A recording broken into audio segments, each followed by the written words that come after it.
All right. Thank you all for being here tonight. My name is Heather Frederick, and I'm the Assistant Director for the Center for Arkansas Farms and Food.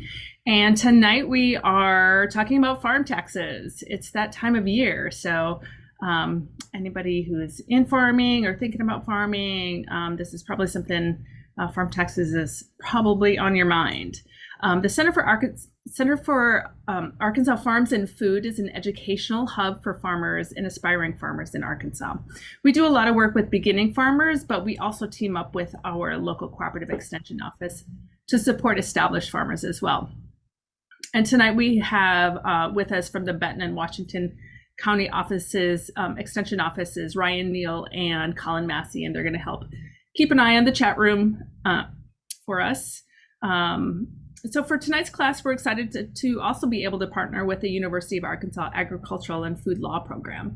And I think Kelly Nichols, who's the assistant director for that program, is going to share some information about them in the chat box. But our speakers for tonight, we have Ashley Apple and Poppy Davis with us. Ashley Apple, who, along with her husband, Travis, they own and operate apple farms on the outskirts of Springdale. They grow a variety of crops, including you pick strawberries, and they also have a farm store and a certified kitchen on their farm. Ashley has an accounting degree from California State University at San Marcos and is an EA, or enrolled agent. And Poppy Davis is a business and policy advisor to agricultural and food businesses, nonprofits, and local governments. She works through agricultural training programs around the country to deliver programming on topics such as ag taxes, like tonight, along with other related issues. She previously worked with the USDA, most recently as the National Program Leader for Small Farms and the Beginning Farmers and Ranchers. She holds a JD from Drake Law School, a Master's in Journalism from Georgetown, and a Bachelor's of Science in Ag Economics from UC Davis. Poppy also teaches an agricultural tax law class at the University of Arkansas School of Law. And because we are talking about taxes today, I have to share the disclaimer that the information presented tonight does not constitute legal or tax advice. The views and opinions expressed by the speakers are for educational purposes only. And just a couple of housekeeping notes before we get started. Because we do have quite a large audience, please keep yourself on mute if you're not asking a question. If you do have a question, you can put it in the chat box, or you can raise your hand and we can call on you and you can unmute yourself. Okay, so Ashley, I am going to turn it over to you first. Okay, let me see if I can share my screen.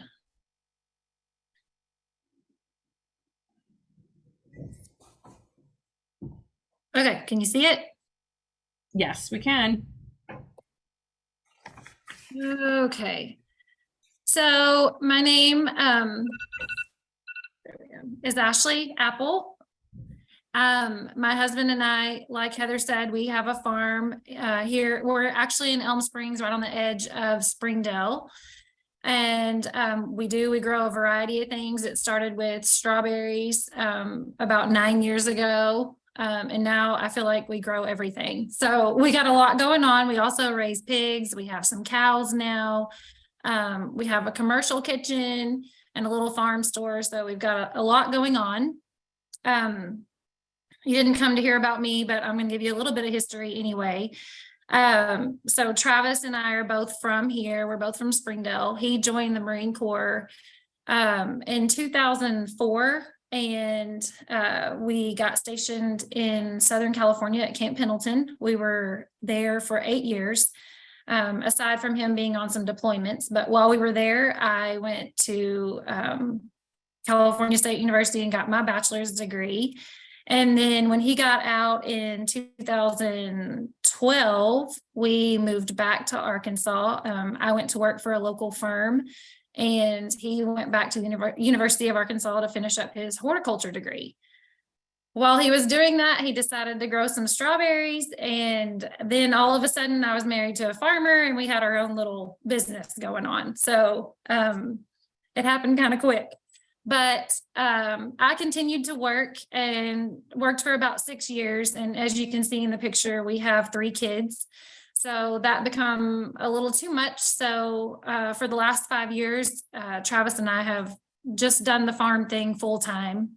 Aside from me doing a little bit of tax and bookkeeping stuff on the side, this is the farm is our main source of income. So a lot going on, especially doing this full time. And I'm still farmer in training. I don't think I'll ever get the real title of farmer. So Travis is one of the smartest people I know. He's created this great place, great farm. Don't ever tell him that I said that. I don't ever want him to think that he's the smartest out of the both of us. He's a great farmer, but he is obviously very lucky to have me to do his record keeping and bookkeeping and all of that. Between that and collecting money from customers, that's about the only things I'm good at here at the farm. Aside from pulling weeds, I'm pretty good at that. So anyways, I will move on. First of all, what is record keeping? So I'm sure most of you know the basics. You know, you keep your receipts, you put them in a pile, and you give them to your tax guy, and you've done your part. It's actually a lot more than that, not only for a farm, but for any business. Record keeping is a very important piece of your business if you want to be able to make decisions and grow your business for sure. So just a simple definition you can see there for record keeping is keeping, filing, categorizing, and maintaining financial and production information. So most of you, if you already have a farm, you're probably already doing part of that. You're probably already keeping your records, your receipts, you're throwing them in a shoebox or whatever. You may be filing them away in file folders that are nice and organized and all that. It's the categorizing and the maintaining of the information that's the struggle for most people, especially farmers, because most farmers don't want to have anything to do with that part of the business. There's two pieces of information that you should be keeping up with. There's financial records and there's production records.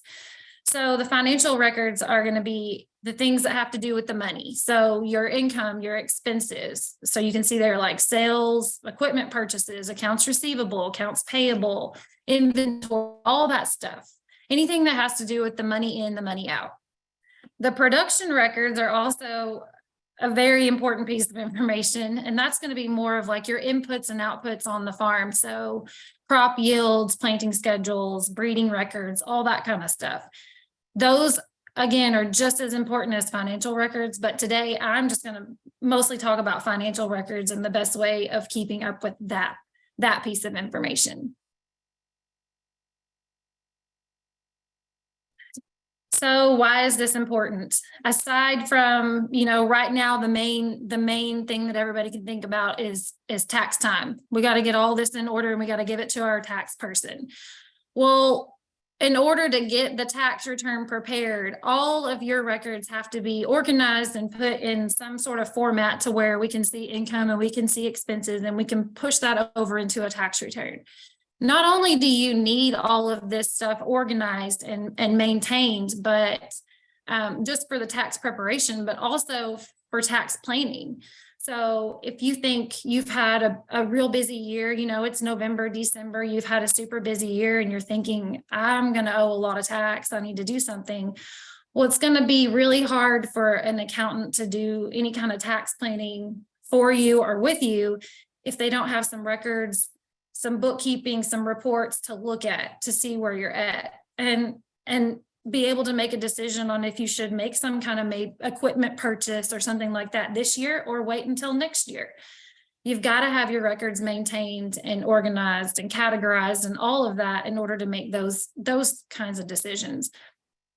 And if you're ever to get audited, whether it's an IRS agent or someone from the state doing a sales tax audit, anything like that, if you have an auditor come in and they see that you are doing your best at organizing your information, keeping your books, have it all categorized, that audit's going to go way better. And it may not be as intense of a review if they can see that you're actually trying versus having a shoebox and a bunch of papers in it.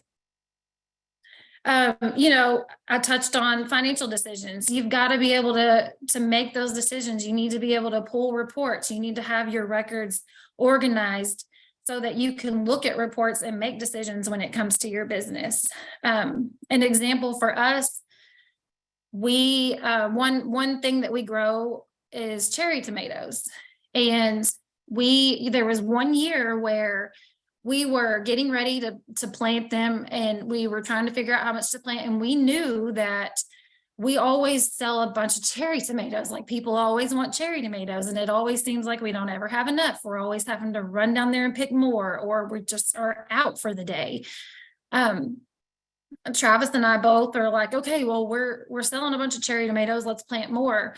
Well, when we look at our records, because of the way we keep our records, we're able to see exactly how much we sell in cherry tomatoes. And we can tell that, whoa, I mean, we may be selling out, but really this doesn't make any sense. We might not be making enough money in that little area to want to grow more. Maybe we need to plant something else. But if we hadn't had our records in order, we wouldn't have been able to make that decision on the spot like we did. And that's just one little simple example. But if you don't have all of this stuff organized and maintained as you go, then it's really hard to make those decisions on the spot like that. Again, like, we thought we knew, like, we're selling them, we must be making good money, but until you see that on paper, you may not get the full picture. That goes right along with the planning. You need to know what to sell or what to grow for next year. Well, you need to look at your sales for the prior year, and see if it makes sense to grow more of a certain thing or less, or do you need more cows, or whatever your operation is. In order to plan, you've got to have some records and some reports to look at. Another big item, and I've had a lender say this to my face, actually in a meeting like this. If you are going to get a loan, you need to buy some equipment. Maybe your net income isn't where it needs to be. And maybe they don't typically lend money to someone that has this low of income. If they see that you have your records in order and you're organized and everything's neat and ready to go, they're going to be way more willing to lend you money, versus, again, you just having a pile of receipts and you've written down some income and some expenses on a piece of paper. Being organized and having all of that in order will make a huge difference when it comes to getting a loan. The business health and progress, that goes right along with the financial decisions and planning. You need to be regularly looking at how your business is doing. You can't do that without running some reports. You can't run those reports without maintaining your records. So you need to be doing this as you go so that you can really grow your business or know how well you're doing. I mean, maybe you're feeling like, I'm doing all of this work and I feel like I have nothing in the end. Well, you need to be able to pull a report and see where the problem is. You can't do that without keeping your records in order. So maybe I've convinced you to do a little bit of record keeping. So now you got to figure out how. I think there's several ways of doing this. There's three main ones that I touched on here. We've got the shoebox method. I gave it one thumbs up. I didn't really want to, but I did. We've got the spreadsheet method. So, like using Excel or Google Sheets, that's probably what a lot of you would gear towards, maybe if you're familiar at least with that. And then you've got bookkeeping software. So QuickBooks, there's all kinds of different tools and software that you can use for bookkeeping. So we'll talk about the shoebox method. This is the number one method that accountants hate. So you're keeping your records. That's great. You're keeping all your receipts, all your invoices and all of that. That's great.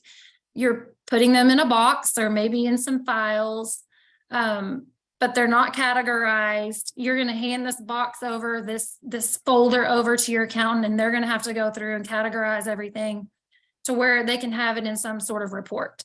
That's not great. We don't really want to do that method. You're doing good by keeping the records, but they're not organized or categorized or maintained really in this fashion. So I don't recommend this, but if that's what you're doing, at least you're keeping them. So maybe just tell you. Next is the spreadsheet method. So if you're familiar with Excel or Google Sheets and that's great. And if that's the method that's going to work for you, that's great. You have to figure out a method of keeping records that you'll actually do. Because if it becomes too intense or too hard or too time consuming, then you're going to end up not doing it. So you've got to choose something that you're comfortable with. And if it's a spreadsheet, that's great. At least everything is totaled. You've got your transactions in there. You can total them. If you're really good with these spreadsheets, you can form reports out of Excel. You can do all kinds of stuff in there. You can see the pros there that at least you're able to total things. You're able to potentially run some reports. And there's no cost. I mean, especially with Google Sheets, you don't have a lot of software fees if you're going to do Excel or some kind of spreadsheet. And if you're a beginning farmer, like that's important. I remember when we first started our farm, I used Excel in the beginning. I mean, we had very little going on, so it was easy to run that all through Excel and total it and know where we were at. And we didn't have any sort of software fees then. So that made sense at that time. So it's not a bad way of doing it. It's probably not the most efficient, but if this is what you're able to do and comfortable with, then you can do it here. You see the cons there. It takes a lot of time. There's a lot of room for error. You can type in a number wrong, and it's manual entry. So next, bookkeeping software. Obviously, this is the one that I'm going to recommend. It's probably not as intimidating as some of you might think that it is. I met with a client just today, and she has up until this year used spreadsheets to record all of her information, which was great. She was doing a great job. She was totaling everything. She had all of her receipts. She knew what things looked like financially. But it was taking a lot of time, and she had made some errors. So we moved into QuickBooks at the beginning of the year. And just this morning I met with her, and she said she didn't know why she hadn't started using QuickBooks several years ago, because she learned it that quick and is so, it's saving her so much time by using QuickBooks and being able to go look at reports. I think she probably pulls a profit and loss every day just because she can. So there's lots of benefits to this, especially if you're a farmer. If you can get past the technology piece of it, it will save you a lot of time. Maybe not in the beginning, but eventually it really will, and you'll appreciate the reports and things that you can get out of it. It's not just QuickBooks. There's all sorts of different software that you can use. QuickBooks is what we use. It's what I'm most familiar with, and it's what I recommend to my clients. Lot less room for error here, less time requirement, and there's all sorts of little features like digital receipts and things like that. It does come with a cost. So if you're a beginning farmer and you don't have a lot of extra to spend, that can be a deal breaker, and that's fine. Use Excel to start with, but just know that you can eventually move into something like this. There's the learning curve, of course, too, but it's really not too hard to learn. It's fairly simple, and there's so many tutorials and online help that you can YouTube anything now. So you can do a little QuickBooks course on YouTube if you needed to. So if you've decided that you want to move forward, you're ready to do some bookkeeping, what do you do now? You want to use QuickBooks? Do you want to use Excel, spreadsheets? What do we do now? We have to figure that out. The first step in your bookkeeping process is you have got to create a chart of accounts. So what the chart of accounts is that's going to list all of your accounts that you want to categorize everything into. So right here, you can see on the screen, that's a Schedule F. So that is the tax form for farms. If you have a farm operation, when you file your tax return, they're going to use a Schedule F to report the farm operation. So we know the IRS wants us to categorize everything into these categories for tax purposes. So when you're creating your chart of accounts, this is the simplest place to start, because we know we need these accounts for tax purposes. So it's going to be general things like I put some examples there. You've got car and truck expenses, chemicals, insurance, rent, feed, all that stuff. You definitely want to create your chart of accounts with those items. Then you need to, after that, you need to think about what information you need in order to make decisions on your farm. What is going to be helpful to you? How do you need to categorize things to where when you look at a report, when you look at a profit and loss statement, it's actually going to be informed you so that you can make a business decision. So I put, this is an example profit and loss, just so you can kind of have an idea. The information that you put into your bookkeeping is going to determine what you're going to get out of it. So in this example, you can look right there in the feed section. So feed would be on our chart of accounts. We're going to have an account there to where when we go buy feed, we're going to record that transaction to feed expense. In this case, the farmer didn't want to know just how much feed he had in this time frame. So if you look, we're looking at January 1st through March 31st. The profit and loss is over a period of time. It's giving you your income and your expense over a period of time that you choose. In this case, we're looking at the first quarter of 2022. So the farmer didn't want to know just total feed. He wanted to know how much specifically in pig feed. And so he set up his chart of accounts so that he could view a report and see that. So when he goes to the co-op or wherever he buys feed, he can record that transaction specifically to pig feed. You can see the same kind of thing down in utilities. Typically, you're going to record all your utilities as one, just utilities. In this case, maybe the farmer wanted to know specifically how much he's spending on water. You know, if you have crops, that's a big deal. So he's got that separated out. Maybe he just needs to know if he needs to drill a well, or if he's just spending too much, it doesn't make sense. So you have to think about the information that you're going to need when you're setting up that chart of accounts, and make sure that you create an account for those specific things. Up at the top, and this is like what we do at our farm, our income, we have that broken down by crop right now. Our farm is we're still kind of in growth and planning mode. And so it's important for us to know how much we're making on specific crops. And so when we make our sales to customers, we categorize it by each thing. So I know how much we sell in squash. I know how much we sell in strawberries. I know how much we sell in pumpkins. And I want it broken down like that right now. Eventually, we may not care, because we may be happy and we know that section of our business is healthy, and we may not need that little detail like that. But right now we do. And so that's how we set up our chart of accounts. And that's what our profit and loss looks like when we run it. Like you see here in this one, they've got hogs, retail pork, and produce. So that's informative to them to know each little aspect of their business and how much in income they have from each. So the profit and loss is going to be probably the first financial report that a lender is going to ask for if you need a loan. And that's what this is. This is what it looks like. There's another very important financial statement, and that's the balance sheet. This is an example balance sheet.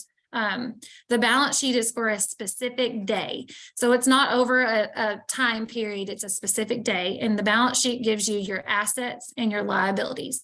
So how much money you have in the bank, how much inventory, how much you've invested in machinery and equipment, how much do you owe on loans or accounts payable. That's where your balance sheet comes in handy. That's a snapshot of your business on a specific day. That's a very important financial statement as well. So when you're creating your chart of accounts, you want to create some accounts for your balance sheet as well. So if you have 2 farm bank accounts, then you're going to have 2 farm bank accounts that you need to set up in your chart of accounts. And that's just, you'll figure that out as you go. And you can always edit that chart of accounts too. Just because you set up something in the beginning doesn't mean you can't add to it later. But you just need to be thinking about those basic things when you set that up, because the point is when you start recording your transactions, you need to have that list of accounts that you're going to choose from when you record each transaction. Does anybody have questions? Does this make sense? Actually, there was a question in the chat box. Has anybody used any farm-specific accounting software like Farm Raise, FreshBooks, something like that? Are you familiar with any of those, or know of anybody that has used them? There are several, well, probably a few years ago, I had looked into some farm software because I was even wanting to maybe track things by weight for a certain time frame. I struggled, and this was a few years ago, but I struggled finding some farm software that was going to fill the need that we had. So I've made QuickBooks work for us. I would love to know if there's some farm software out there now. I haven't taken the time to look into it because I'm just comfortable with what we're doing now and I don't really want to change, but I would be more than willing to if it would give me the information that, would be useful to us. Poppy, maybe have you heard of any, or I guess heard of anybody having success or using any of that farm specific accounting software? My impression is it can be helpful for very specific things. For the most part, specialized farm software is quite expensive and it's appropriate for large scale commercial farms. It's not cost effective for smaller farms. There's a lot to be said about getting QuickBooks or other mainstream bookkeeping programs set up appropriately for farm and ranch accounting. That's really its own whole multi-hour topic, but there are absolutely methods to get it to do what you need it to do without going to the specialized farm accounting. The one big exception I'll give you is that there are some CSA for community supported agriculture. There are some good programs that support that function. Most of them integrate with QuickBooks. And for those people that are doing inventory sales or web sales, there's some farm specific applications that are pretty good. But again, they usually interface with QuickBooks.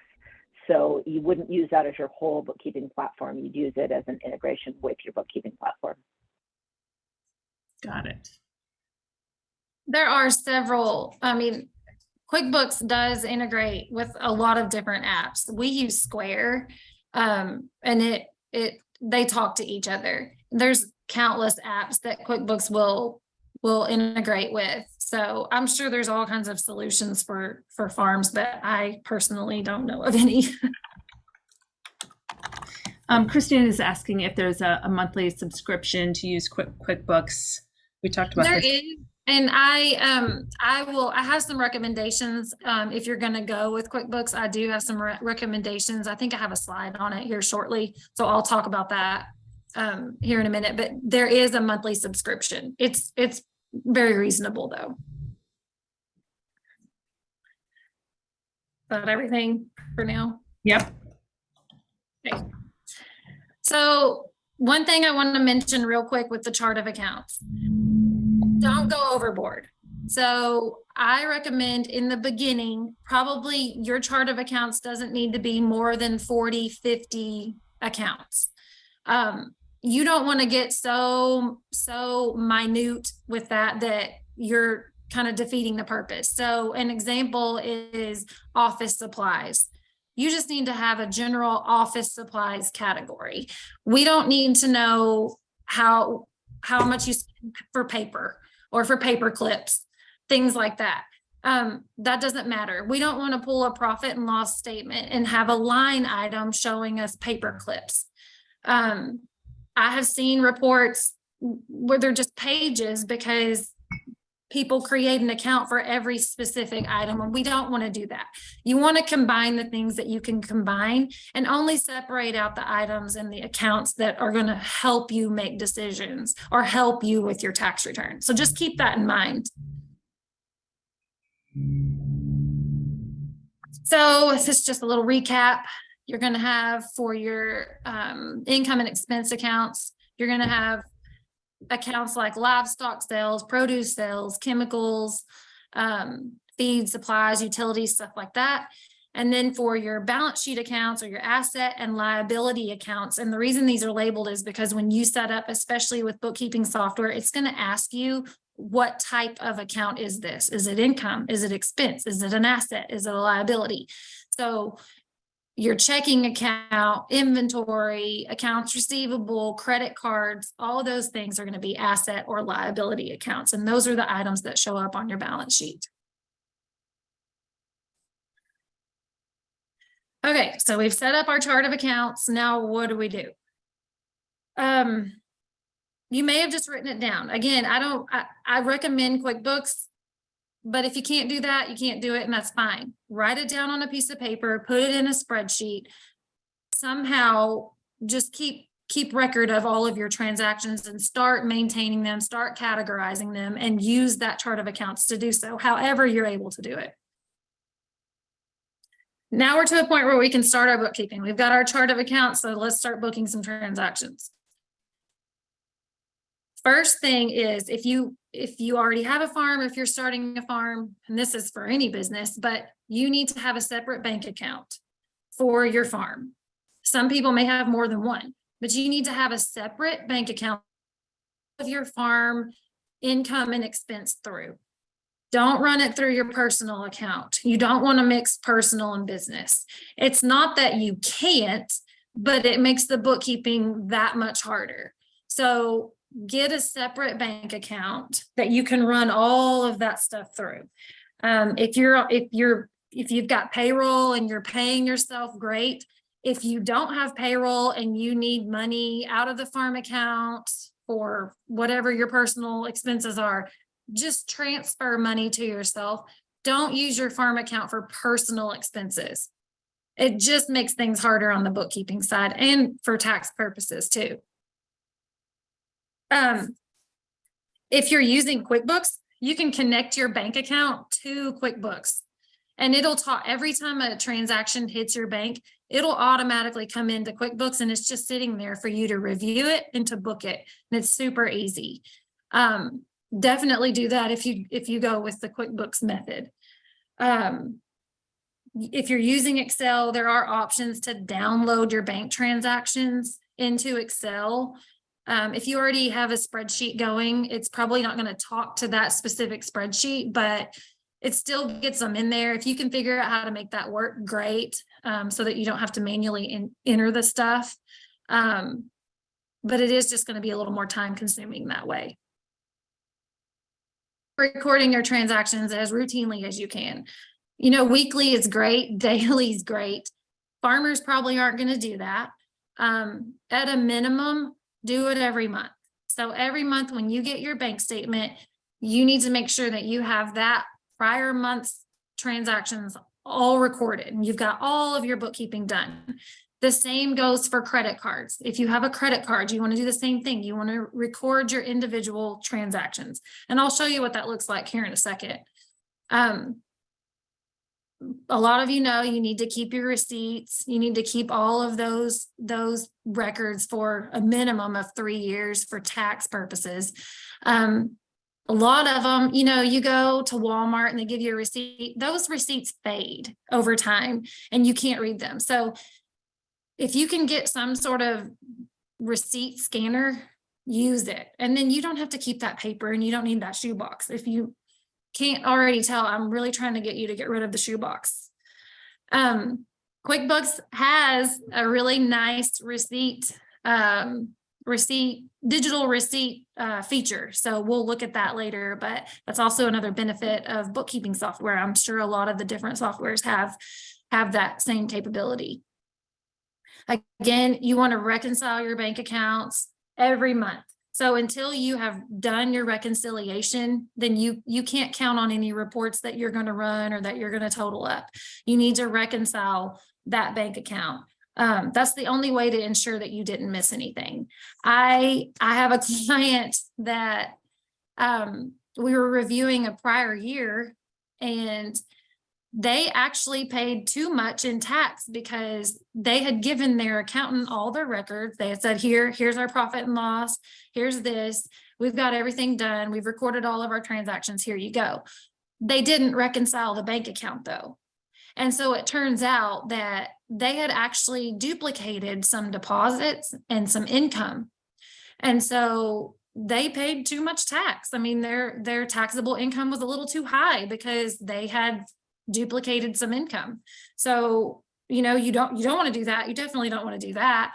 You don't want to miss out on any receipt or any expenses either. If you forget to record a transaction or type it in wrong, type the wrong number, you don't know that you have all that stuff correct until you have actually reconciled your bank account. Let's see, I think I have, oh, I was going to go, let me go. I was going to do a little QuickBooks demo just to try to help you understand what the reconciliation and stuff looks like. Let me see if I can get over here. Here we are.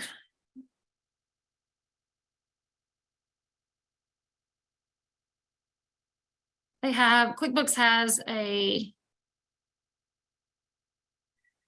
little test file out there that you can play with. You can go in there and do anything you want to do.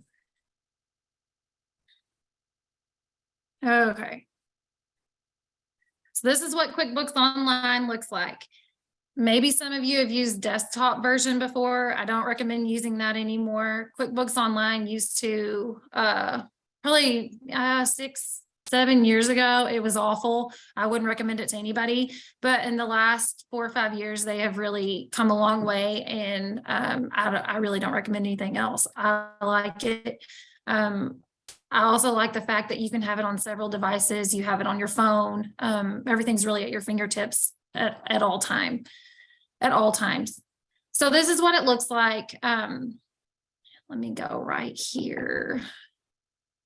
When you connect your bank account, this is what that looks like. So it's feeding transactions right into QuickBooks. Right down here, QuickBooks is pretty smart. It's going to try to figure out all of these transactions as they come in, and it's going to do its best to guess where you want them to go. So it's going to give you the date. This is right off of your bank statement, by the way. So it's going to give you the date, who you paid, or maybe where the money's coming from. And then it's going to try to guess which category. This is your chart of accounts right here. It's going to try to guess which category you want it to go to. At first, when you start, it's too smart and it'll get on your nerves because it's trying to really be helpful and it's not.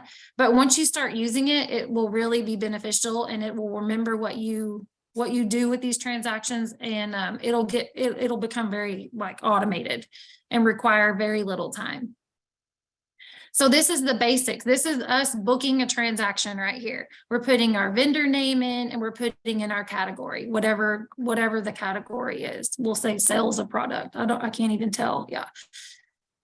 And then you're going to book that transaction. As soon as you book that, I'm gonna move this over. As soon as you add right here, it is officially recorded on the books. So what your process would be is every week or every month, if that's what you're going to do, you're going to go through each of your accounts. So you would have your checking account, maybe a savings account if you have one for your farm, credit cards, you will connect them as well. You'll go through and you'll add all of these transactions where they need to go. And then the next step is your bank reconciliation, which is super easy. I'll show you what that looks like.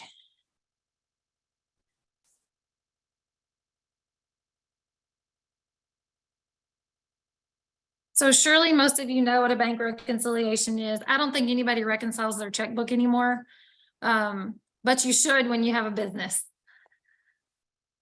So what you're doing is you're looking at your beginning bank balance for the period. So let's just say we're looking at January. We're looking at our December 31st bank balance, and we're looking at our January 31st bank balance, and we're going to reconcile the two. We're going to figure out what happened, all the transactions. How did we get from the beginning balance to the ending balance?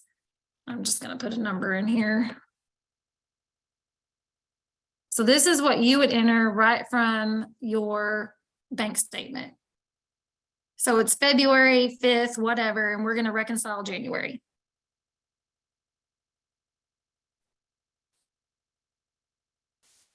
What you're doing is you have your bank statement pulled up on your screen, or you have it sitting beside you.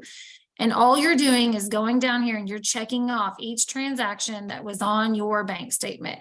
You're going to make sure that you clear off every single thing that your bank statement shows. In the end, when you have all of your items checked off, this difference would be 0. That means you've reconciled. You haven't missed anything. Everything that ran through the bank, you have recorded on the books. That's where you want to be. You want everything there. When you're at 0, you know you've reconciled. The very last step before you finish your reconciliation is to look at all the items that you didn't check. Normally, there's not going to be any there. Normally, you will have checked everything off because everything recorded has run through the bank. It's all cleared. There are cases when if you write a check, you write a check in December, you're reconciling January, there's still that check sitting out there because whoever you wrote the check to, they haven't cashed it yet. So that's fine. That should still be sitting there. It hasn't cleared the bank yet. But if there's other things sitting here that have already cleared, that means you've probably duplicated a transaction, and we need to do something about that. That's when you would go dig into it and figure out, do I have this in here twice? Do I need to get rid of it? The same with the income side. That's how you find out if you have duplicated your income. So you get this to 0, you look at what's left, you make sure that all of the things that are left are reasonable, and then you finish. There would be a little option here to finish your bank reconciliation. Once you've done that, and you've done that for all of your accounts, your credit card, your checking account, then you can go run reports and actually rely on the information from those reports. I don't know how to get rid of this. If you go pull the reports before you reconcile, then you really can't rely on that information because you don't know if you've duplicated something or left something out. I'll show you some reports real quick.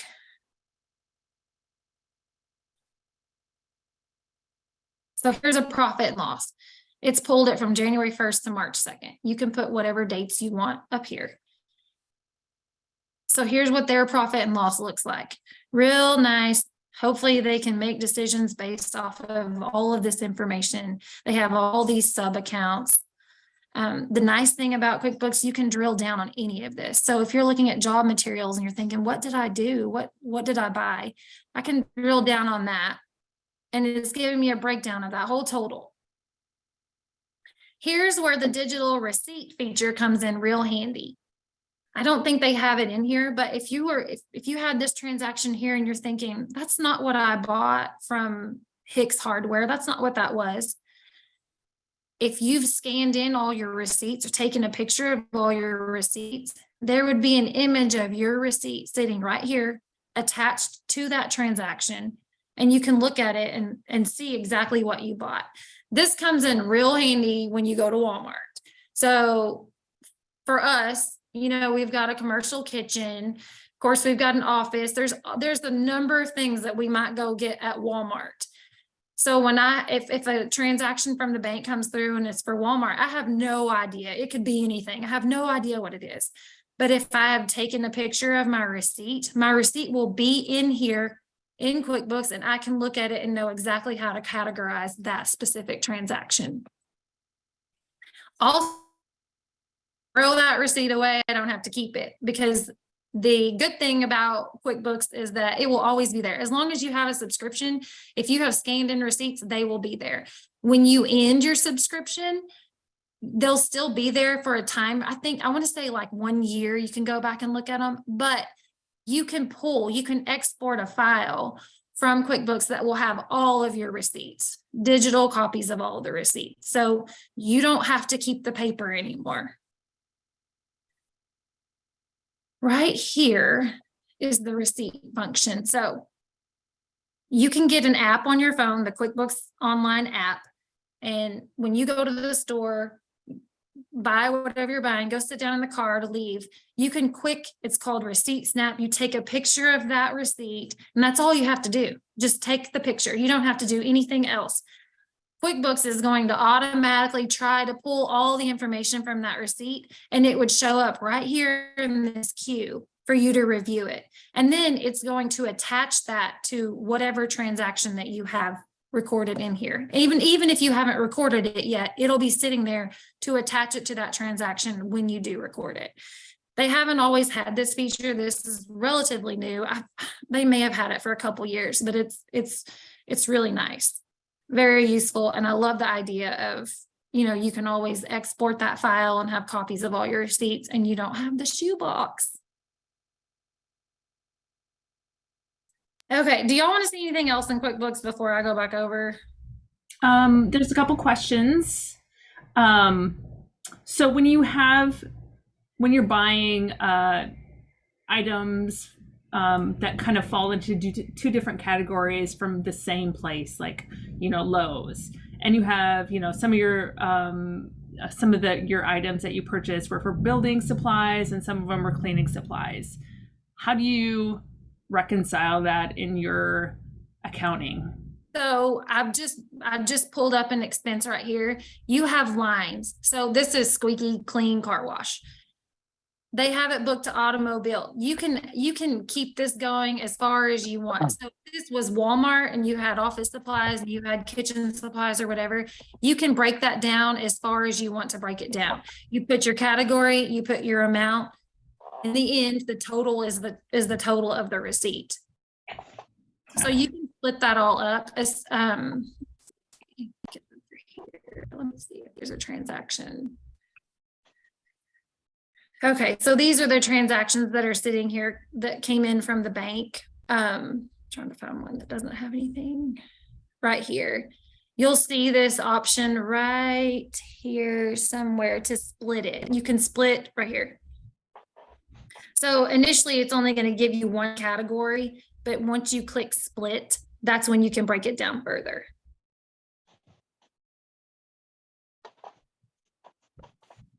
Anything else?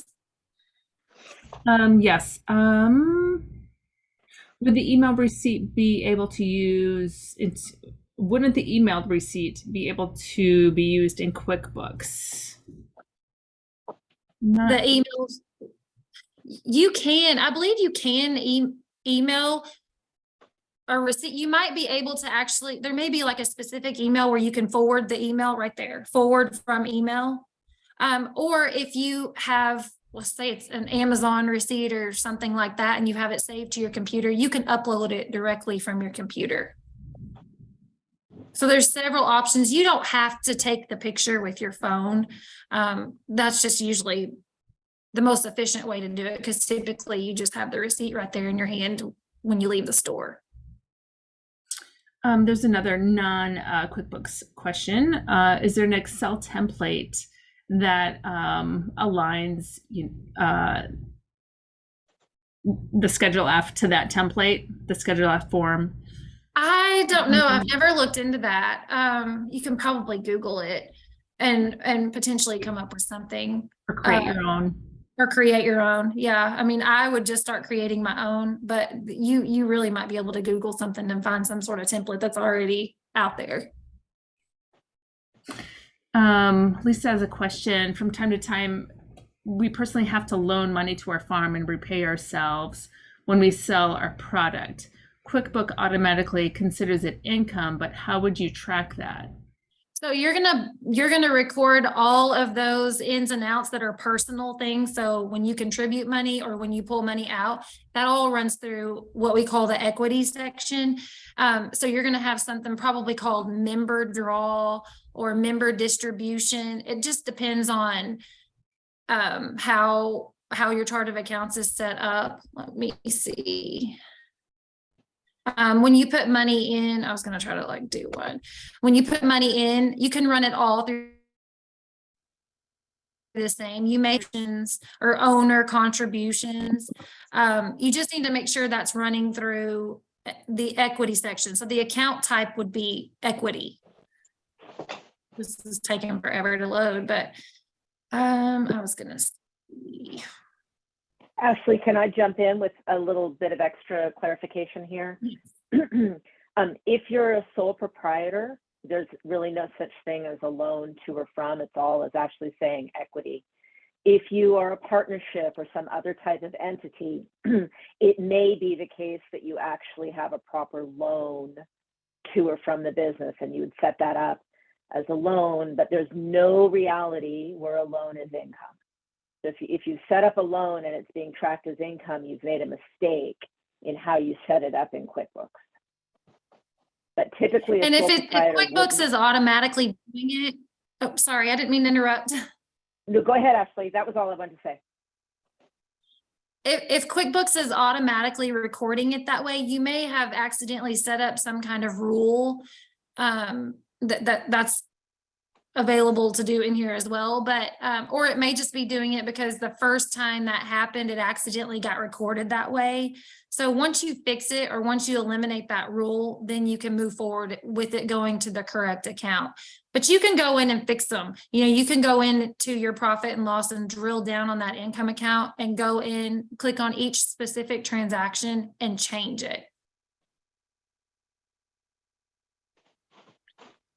Ashley, So right, I don't know why I would do this, but they're right here when I say equity. So this is your chart of the account type right here. So we've got income, you've got expense down here, and then you'll have some accounts that are in your equity section. And that's where you would have like an owner contribution or owner distribution or personal expenses, whatever it is. You're just typically it will run through that equity section. Ashley, would Frank is asking, would you put your personal bank account in QuickBooks too? I would not. I wouldn't put the personal account in QuickBooks. You can, it's not, I mean, especially if you're wanting to just kind of keep track of your personal stuff, unless you use classes or do something to separate it. When you pull a profit and loss, you're going to have all your personal stuff in there mixed with the going to be able to tell one from the other. You can do it. You can upgrade your subscription to where they allow what we call class tracking. So you could class everything as personal and then the business stuff as business, but I wouldn't. I would keep it completely separate. Could I just chime in again here? Am I still there? Yep. Did you lose me? You can hear you, yes. So one of the, no, don't do it. And one of the reasons you shouldn't do it is, we'll talk about audit and tax in a minute, but if the IRS has a reason to audit your business, they have full access to your business accounting, but they have no reason to have access to your personal financial records unless there's evidence that you're not keeping the two separate, or that there's evidence that there's something going wrong. But if you do things right, all your private stuff should remain private from the IRS. So when you deliberately put it into the QuickBooks, you're deliberately creating all that other access to the IRS and also to a lender. They just don't need to know about date night and pizza and the movies and the kids' shoe sizes. Those are personal items. I've always advised my clients, like if you're under audit and you're asked a question from the auditor, don't start talking. Don't get the word vomit. Only answer specifically what they're asking. Don't give them more information than what they're asking for. So that goes right along with what she's saying. Don't give your personal information. They're not asking for it. They don't need access to it. You could, if you're just trying to, if the point of that is just so that you, like your personal finances, so you can see how you're spending, you could have a completely separate QuickBooks file and use that for your personal finances. And then have, you'd have a completely separate file for your business then. Okay, that's what I was thinking more. Thank you.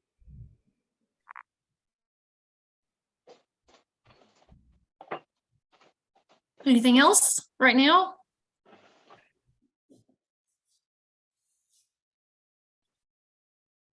Nope. Okay. Do you have anything else for us today? Yeah, I'll wrap up. I think. I don't remember how much more I have. Talked about this. Cash. We need to talk about cash real quick. So we talked about reconciling bank accounts. If you, depending on your farm operation, if you're heavy in cash, that can be an issue. The majority of our customers pay in cash. So a lot of people think, oh, I'm not going to record any cash because then I don't have to tell the IRS and I don't have to pay the tax and all the things. One, tax evasion is a real thing and it's not good. Two, if you're trying to give a financial report to a lender to get a loan, to get a line of credit, if cash is like a big part of your business and you don't have it on there, you're missing out on that income. Your lender's not seeing that as income. Your business doesn't look as healthy because you don't have that cash, those cash sales recorded. For us, like I said earlier, we use Square. I run everything. All of our sales go through Square. So if they pay with a card, that is the reason we got Square in the beginning several years ago, is so that we could swipe a card. But I run all of our cash through there. If they pay by check, they pay through Venmo, whatever. So I can look at Square right now and tell you on any specific day how much money we brought in that specific day, including cash and all of it.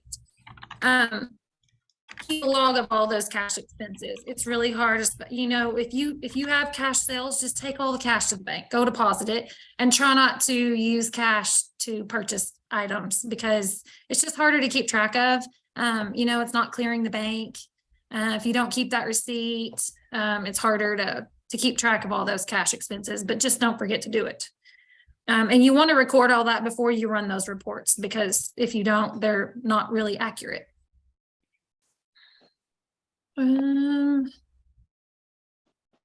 Okay, we've kind of already talked about this, but sorry. Those reports, you can't look at your reports until you've got your bookkeeping strategy in place. The reports are going to tell you how you're doing financially, how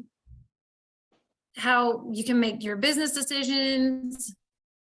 You're going to provide those reports to lenders. You're going to use them for all the tax planning. You've got to do the bookkeeping first. So you've got to get a strategy in place for that, so that you can rely on that information and be able to provide it to whoever needs it. So my recommendations, obviously, use QuickBooks Online. It's not that expensive. So it is a monthly subscription. There's several different versions. I think the most basic is called Simple Start. And I want to say it's around $30 a month. They usually will give you a discount like the first few months. And then it'll go to the regular fee. And they also give you like a free 1-month trial. So if you're thinking about using it, not sure, go do the free trial and try it for a month. See if you like it, and then do the subscription. I will say they do offer a self-employed version. Do not use it. The self-employed version is the cheaper version. I think it's like probably $10 or less a month. But it is geared towards people with different businesses, not farms. So with that version, you cannot customize the chart of accounts like we talked about. So we're not going to be able to have like all those Schedule F accounts, and we're not going to be able to create like, chicken feed on our chart of accounts with that self-employed version. So spend the extra and at least do the Simple Start, I think, is the most basic of the other types of QuickBooks Online. And again, if you have an accountant that you use regularly, they can usually get a discount for you. So you might check with your accountant before you set up QuickBooks. I give my wholesale discount to all my clients. But you do need to check with your accountant first before you set it up, because if you set it up, you won't be able to get the discount. Again, have a separate bank account for all your business, all your farm transactions. Don't try to run it through the same account with your personal stuff. It makes the bookkeeping harder. You can't reconcile the account. Just go set up another bank account. Usually you can get an account with no monthly fee probably. So do that. If you're going to farmers markets or wherever you're selling your items, or whatever your operation is, if you're using Square or whichever point of sale program or software that you're using to run cards, they usually have lots of features that come along with them. Square like I said, we have set up so many items in there so that when our customers check out, I put in, okay, they're buying this much in corn, this much in tomatoes, this much in squash. Take advantage of all the features of that software. It's free. Square's free. You pay when you run a card, but all the other features are free. You can even set up like an online Square store. There's lots of different features. So I would take advantage of those things. Ashley, I have a question for you here. When you use Square and you do those kinds of sales, are you able to check when items are subject to state sales tax? I don't think that Square can give you that information, but you can set the item up. Like if you know that sales tax applies, you can absolutely set that item up in Square to where it will automatically calculate the sales tax and charge the sales tax on the transaction. And then you can run a report every month that just gives you your sales tax numbers. So when you go and you're ready to do your sales tax report, it's all right there in Square. Which another reason. And the same is true with QuickBooks, right? That QuickBooks, correct. You could also, so if the sales tax is charged on flowers, but not on food, then in QuickBooks yes. or in Square, you'd set up the flowers as subject to sales tax, the food is not subject. Yes, correct. And Square talks to QuickBooks. That's an app that integrates with QuickBooks. So you can set all that up to where all the transactions in Square come through over to QuickBooks.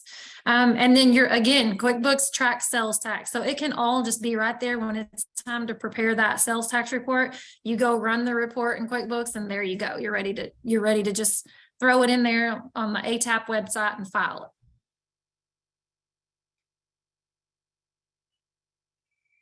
So I included a little picture here of one of our high tunnels that I think it was a calf photographer that took this picture. Actually, maybe I'm still seeing your QuickBooks screen. I'm not seeing your picture. Oh, really?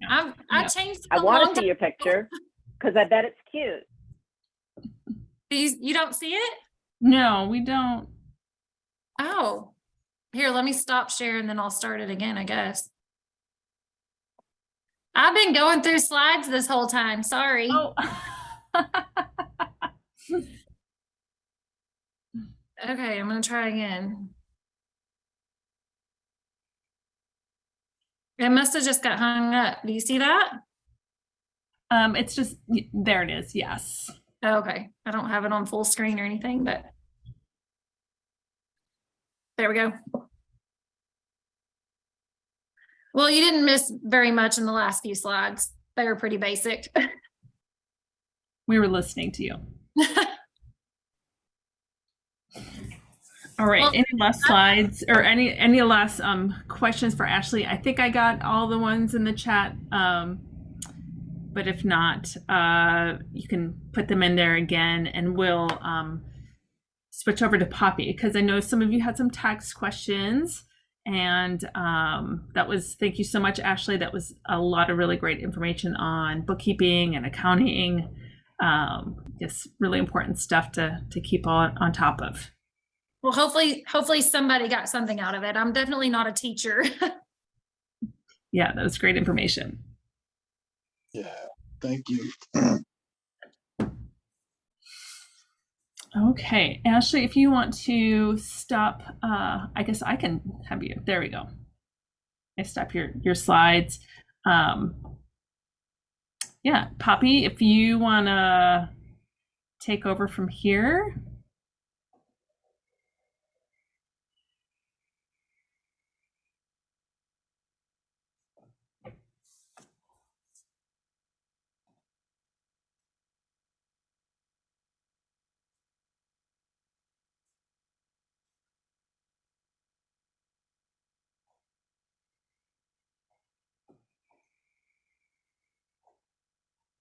Poppy, I don't know if you're speaking or not, but we can't hear you. There we go. Now can you hear me? Yes, yes. Too many buttons on my screen. Oh yeah. Too many things going on. For sure. And somehow I've managed so I can't see that I'm still talking. I can see you, but I can't see myself, which is maybe good, maybe bad. Yell at me if something goes wrong. But for now, we're good? We're good, yes. Okay. I'm gonna Just make sure I'm spotlight clear. you for everybody, so maybe you can see yourself now. Okay. Yeah, now I can, and I'll just have to trust that there's other humans out there, Yes. and trust the Heather and the other people to flag if something's coming up in the chat, a question that you want to stop me, please go ahead. I'm going to pause a few times for questions. There's a lot of material. I want to have as much time as possible for questions at the end. So try to keep it so as we go, just ask questions that clarify what I was just saying, just that topic, and then save the bigger questions for the end. Hopefully it'll all come together by the end, and those questions will be better when we get to the end. So just a little context here. I'm teaching this program today for the University of Arkansas School of Law. And this presentation is part of a very large project providing national taxpayer education with money that came out of the American Rescue Plan to direct funds to the USDA for a variety of programs for support for independent farm and ranch operations. And within that, there's this project called the Agricultural Financial Tax and Asset Protection Program. What a mouthful, but that's what it is, AgFestTAP. But it's, mouthful aside, great resources from a bunch of universities around the country working to get this material out to you. So stay tuned and get that website in mind. And here we go with this partnership with the USDA and the University of Arkansas. So this is a big, big picture overview of farm and ranch tax issues. You all know people spend their entire professional lives just on this topic, right? So there's nothing we could do in an hour and a half that's possible any more than just a big picture overview. But I'm going to try to hit on the big things that I think you need to have in mind to manage your strategy for how you manage taxes. So this is what we're going to cover. And we're going to cover this all really brief, high level, but enough to get you going. Different types of taxes. Critical thing, the profit motive and the hobby loss rule. I saw from the little preliminary poll of who was here tonight and why, that there were a number of people here tonight who were still sort of exploring and planning. What a great time to come to a tax class. Yay for you who have come early. For those of you who've come late, don't worry, we've always got tricks for how to get you fixed up, even if you're a few years down the road. But being early and proactive in your planning is so important. And we'll talk about the profit motive and the hobby loss rule and how that affects you as you set your business up. We'll briefly touch on entities. Remember, I butted in on Ashley a minute ago to say there's no such thing as a loan if you're a sole proprietor. I was making that distinction between a sole proprietor and a partnership and other kinds of entities. That's a whole giant chapter, many chapters of law right there, but I'll touch on it tonight to give you some of the language. I saw some of the preliminary questions were about what kind of an entity do I need to be a farm. So we'll touch on that. We'll definitely touch on how to get help with tax preparation, because none of you are going to be doing this on your own manually on the forms. That's just not a way to do it. We'll mostly focus on the high level, what is the tax formula for an individual, so you can see where the farm or ranch income comes into your personal tax return. And then finally, we'll look at the special rules for certain things that are particular to farm and ranch. And these are the things that if everything else is good and you've got a tax preparer and you've been in business before and you're doing everything right, this is still the stuff you'd miss on a farm or ranch because it's very specialized to farm and ranch. All right, so here's the first thing.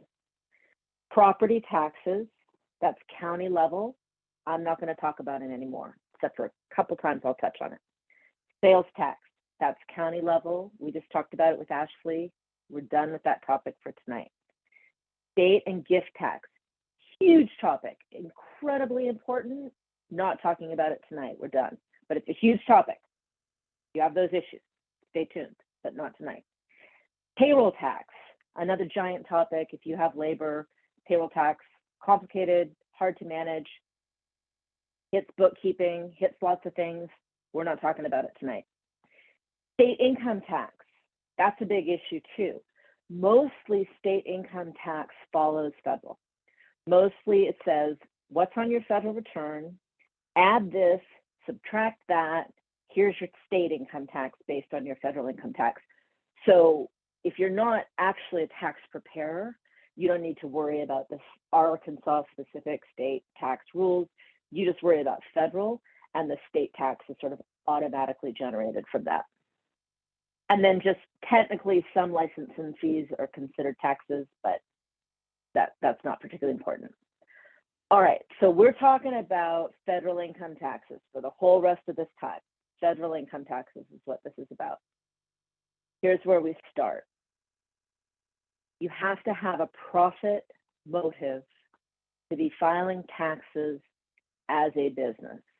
Otherwise, it's a hobby. So what is a profit motive? It is either annual profits, that comes off of your income statement. That's income minus expense equals your net income, annual profit, money you can use to maybe go on date night or go on a vacation or whatever it is you use your profits for, right? Or long-term increase in your net worth due to the increase in the value of assets. That's your balance sheet. That's the balance sheet. Those are the assets you own going up in value over time, and your effort building out your farm, building out that property, improving the soil, the fences, the irrigation, the trees, the buildings, all that sucks up money, right? It leaves you cash poor during the year. It might leave you with losses on your tax return, but that property is going up in value faster than just the market going up, right? Faster than if you just left it alone because you're improving it. Either of these things equals a legitimate profit motive. But if you have neither of these things, you're not a business and you can't file your tax returns as business tax returns. So the hobby loss rule says that you can't take any tax losses for a hobby. So if you're improving your property, spending money on fences, irrigation, soil, etc., losing money, right? The money's going away, the income's not coming in, but the property value is going up. You have to demonstrate to the IRS that there's a profit motive in those activities, as opposed to, I just really like living in a beautiful property in the country. And I just really like white fences, and I really like having a pond, and I really like looking out the window and seeing some flowers growing and some pigs and chickens. It just makes me feel so good. That's a hobby. Could be almost the same exact thing, depending on how you demonstrate your motivation in what you're doing. If you are losing money in 3 out of 5 years, then the IRS has the right to come in and make you demonstrate to them that you have this profit motive. And if you can't, what it means is you can't take the losses against other income. If you somehow had income from a hobby, you would have to pay tax on that income. And that's not really the issue. The IRS doesn't care that much about that. The issue is if you're having losses and you're trying to deduct them, the IRS wants to limit that only to businesses that have a profit motive, and those are not hobbies. I want to caution you another thing about the hobby loss rule and tax preparers. Many of you may be coming into planning for your business with true profit motive, but it's a second business. You're not going to do it small time. It's going to be very small. Some of you may be in communities where there are large, successful, full-time farm and ranch operations. Hobby farmer, in my experience, is often used as a derogatory term. And I have much personal experience with tax preparers telling beginning farmers who are going to be small farmers, part-time farmers, oh, you're just a hobby. oh, don't worry about it, you're just a hobby. You're not a real farmer. And some of that is the tax preparer doesn't want to do the work of preparing that farm tax return, because it might be quite a lot of work to prepare a proper farm tax return for a very small farm. And the tax preparer doesn't want to just come out and say, I'm too lazy to do your tax return. So they say, oh, you can't do that. Or they say, oh, you'll never be profitable, and so you shouldn't take the losses because you'll get audited. So a lot of what I'm going to talk about the rest of this evening is the benefits to being able to legitimately take those losses if they're legitimate business losses that are on the path to when your business becomes profitable. It's really rare for a farm to be immediately profitable, and it's super common for a farm to lose money in 3 out of 5 years while trying to make money. So don't let anyone call you a hobby if you're not a hobby. But I want to help you know how to show that you have that profit motive. So there are about 9 or so factors, but these are the ones that really matter. The other ones really don't matter, unless you're like me and you like reading the court cases for fun. Here's what really matters. You have to have some sort of a plan to sell your product for a price greater than the cost of production. So if you just sort of vaguely, like, I'm going to grow stuff and it's going to magically get itself to some market somewhere and I guess someone will buy it, that's not a good indication you have a profit motive, right? Number one rookie mistake of beginning farmers is that they don't know their market. People like me say you shouldn't put a seed in the ground until you know where it's going to be sold. So same standard for the IRS, showing a profit motive. You have to be able to identify your plan for where you're going to sell your product. Nobody cares that you can grow a lot of lettuce. Anybody can grow a lot of lettuce. What they care about is your plan to sell that lettuce, and that's what's hard, and that's where you do or don't make money. That's item 1. Here's item 2. Everything Ashley just said after she stopped talking about Excel and shoeboxes. Once she started talking about the bookkeeping system, everything she said, right? A standard bookkeeping system appropriate to the scale of your operation.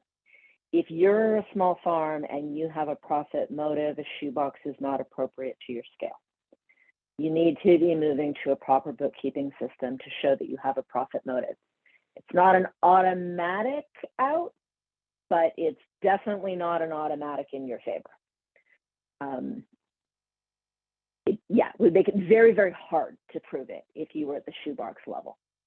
And then the last one is that you're regularly, because you have these records, right? Because you have the records that come out of your bookkeeping system, you can look at your balance sheet where all your assets are, and you can look at your income statement where your income and expenses are, and you can use your brain and say, oh, we sold a lot of cherry tomatoes, but we weren't actually that profitable on cherry tomatoes.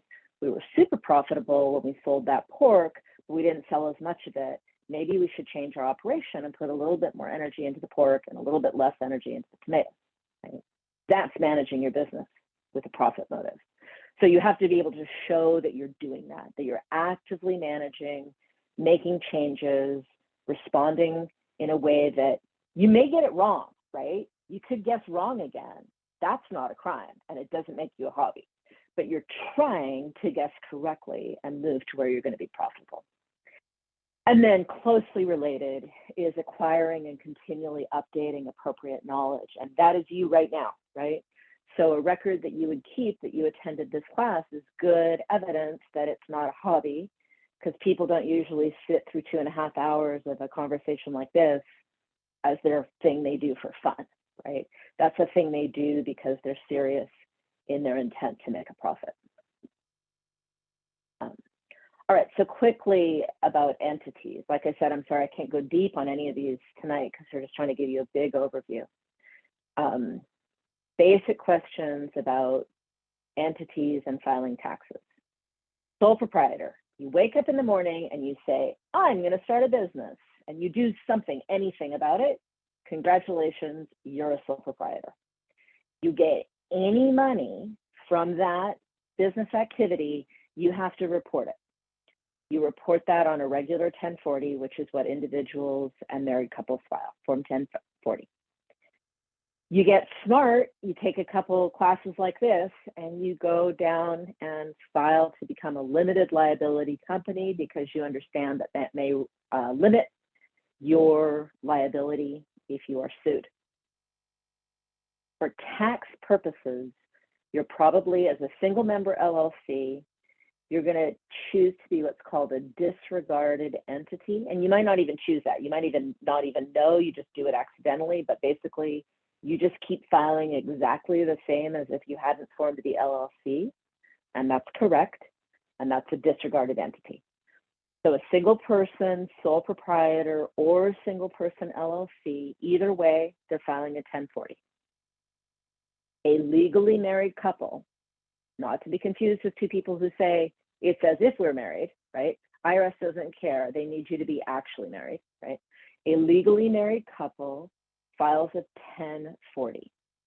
If they're both involved in the business and they both want to be paying into Social Security and Medicare, and I'll get to that in a minute, the details of that, but if they're both in the business and they both want to be paying into Social Security and Medicare, they would file their farm business as a qualified marital joint venture. That allows them to file one tax return, keep it simple under the 1040, but both pay into Social Security and Medicare. I'll talk about how more in a minute. The other alternative for two legally married people is they form an LLC and they both own that LLC together. That's the same as any other entity where there's more than one person, right? If there's more than one person and they're not married, that's an automatic partnership, whether you want to be or not, whether you knew it or not, whether you regret it or not. You wake up in the morning and you say, I'm going to go into business with another person. And the two of you do anything about it and get any money. Congratulations, you're a partnership. And you have to file a Form 1065. That's a partnership tax return. That 1065 generates a form called a K1. The K1 goes to the IRS and says, hey, IRS, these people are partners in this partnership and you should be looking for their 1040s. And on their 1040, they're going to report this same income that this partnership returns. Partnership doesn't pay any taxes, it just reports. Individuals get that K1, they put it on their 1040, they report, and they pay the tax. And that would be the same if it was an LLC of two married people filing as a partnership. So that LLC also has the option of making an election to become an S corporation. Not possible to do that accidentally. Somewhat difficult to do it on purpose, right? That's a very deliberate choice that you make. It's a form that you file. You have to file it on time. There's no way you should do this without having had a CPA run the numbers for you a couple times to figure out if the S corporation is actually the tax favored entity for you. Prior to the 2017 Tax Act, S corporation was tax favored for consistent self-employment income between $30,000 and $40,000. It made sense. Today, post 2017 Tax Act, the S corporation doesn't start to make any sense until you're definitely over $100,000 self-employment income per person. Up about 115, 120 is the soonest it would make sense to look at an S corporation as the correct entity. I know that what I just said is a huge amount of information. We will be posting this so that you can have access to these slides. Going to pause here if there's just a emergency confusion. Otherwise, we'll try to take questions at the end. Want to cover a little bit more about these tax forms before I have a quick go question. into the formula. Yeah, go ahead. The S corp, I think when I applied for my EIN, I said S corp, but it doesn't really. Whenever I got my EIN, it doesn't really say anything about it. Yeah, I couldn't give you a real specific answer there, but there's no way just doing that is enough to make you an S corp. It Okay. might be enough to have confused people and caused you some other problems, but it's not enough to make you an S corp. But I would, to really know what would happen, you'd have to ask someone in regular tax practice. Okay.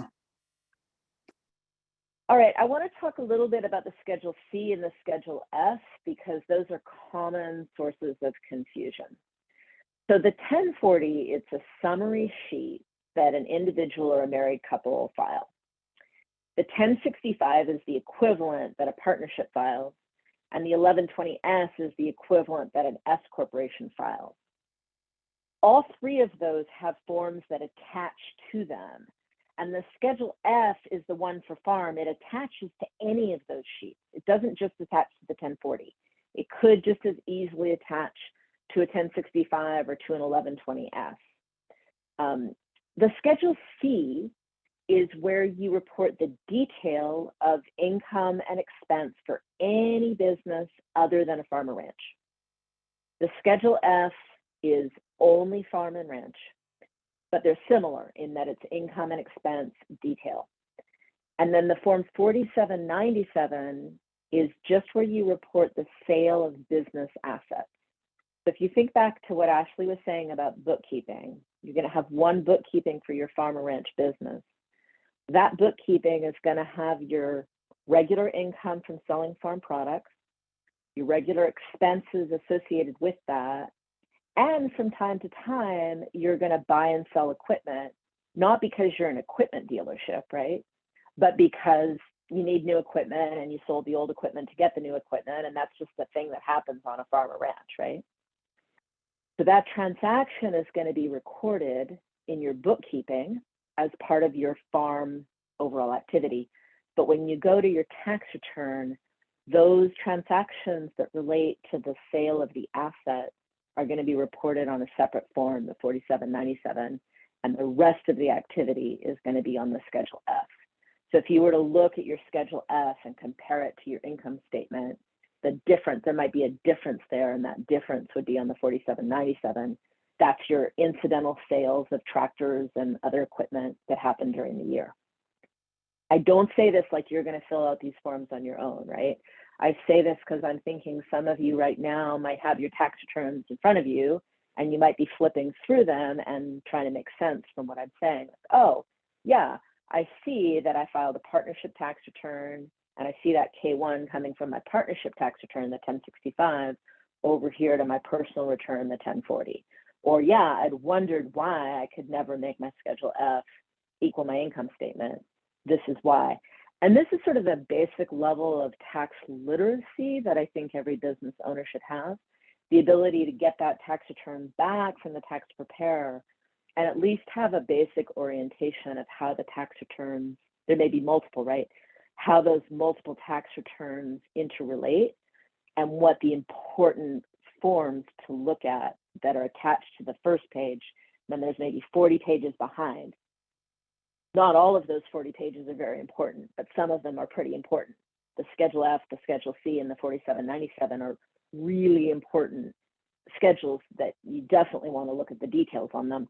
A lot of the other stuff is just taken up paper and ink, and you don't need to look at it. All right, so why file a Schedule F? Gross income, not net, but gross. Gross is the income coming in with no expenses, just the income, no expenses.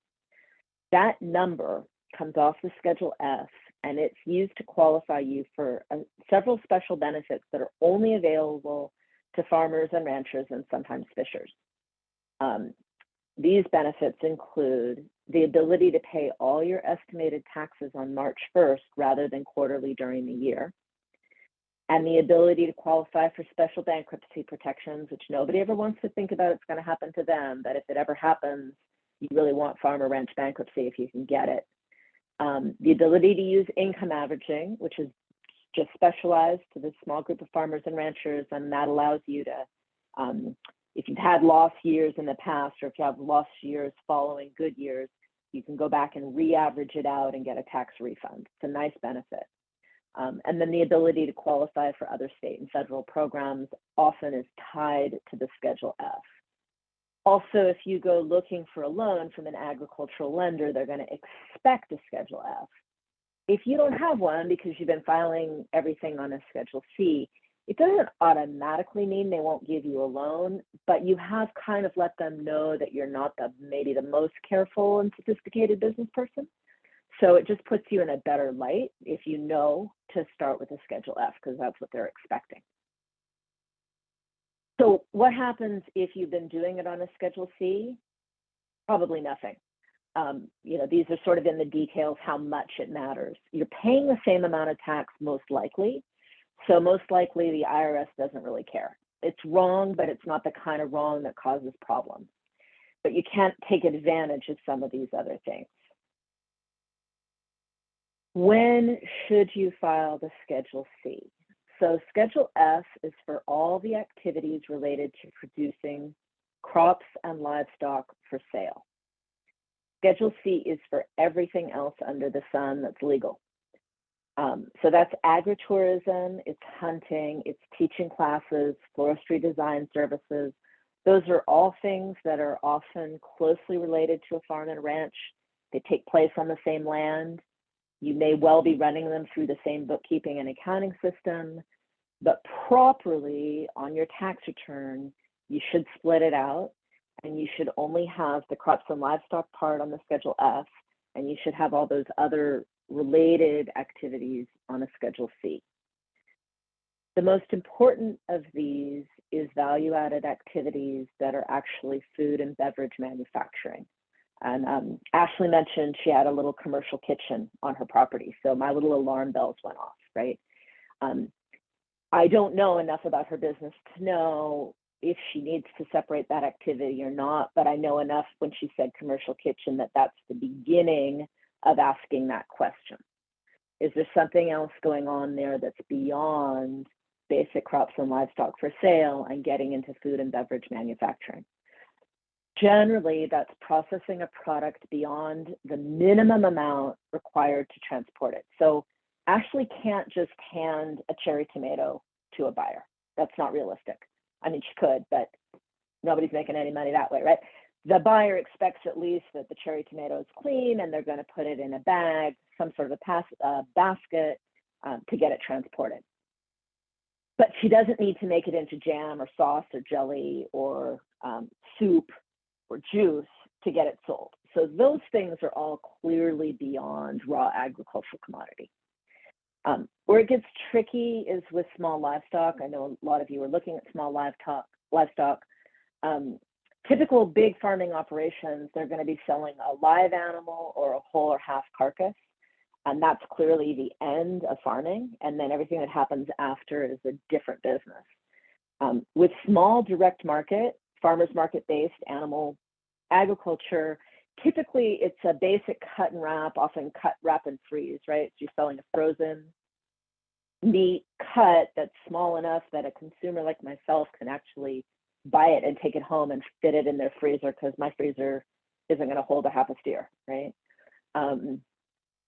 Mostly that's all going to be considered still simple farming and ranching, but for sure by the time you get into making sausage or charcuterie or meat pie or soup or any of those things, you've definitely crossed over.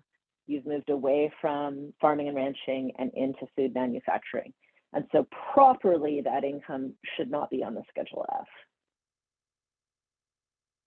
So what happens if you're putting these things on your Schedule F? Is it bad? Probably not. Could be. So I just want to walk you through when it might be bad and when to, how much should you care?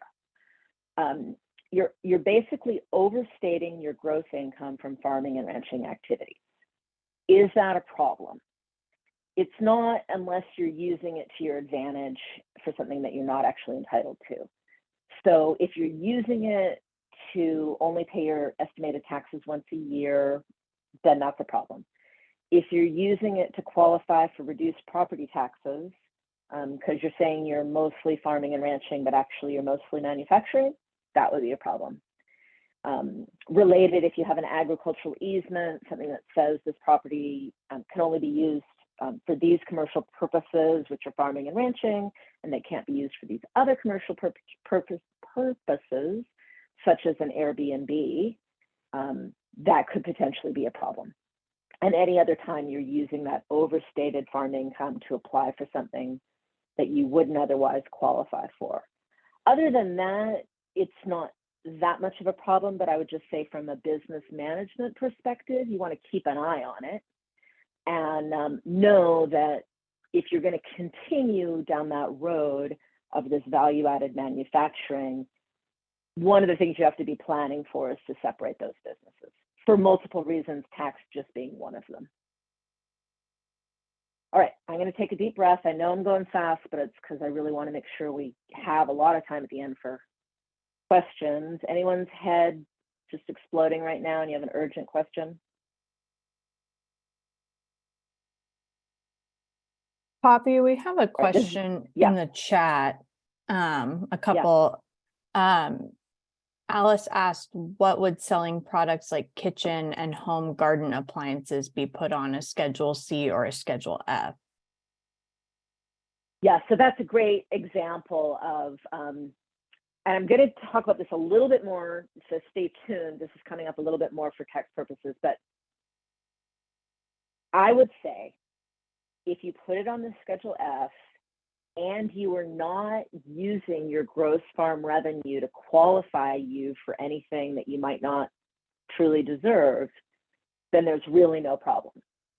You haven't done anything wrong. It's like, you know, you made a spelling error in a sentence or a little grammatical error. Everybody knows what you mean. It just has a little error in it. It's not the same as if you said turn left when you meant to say turn right. You just spelled light incorrectly.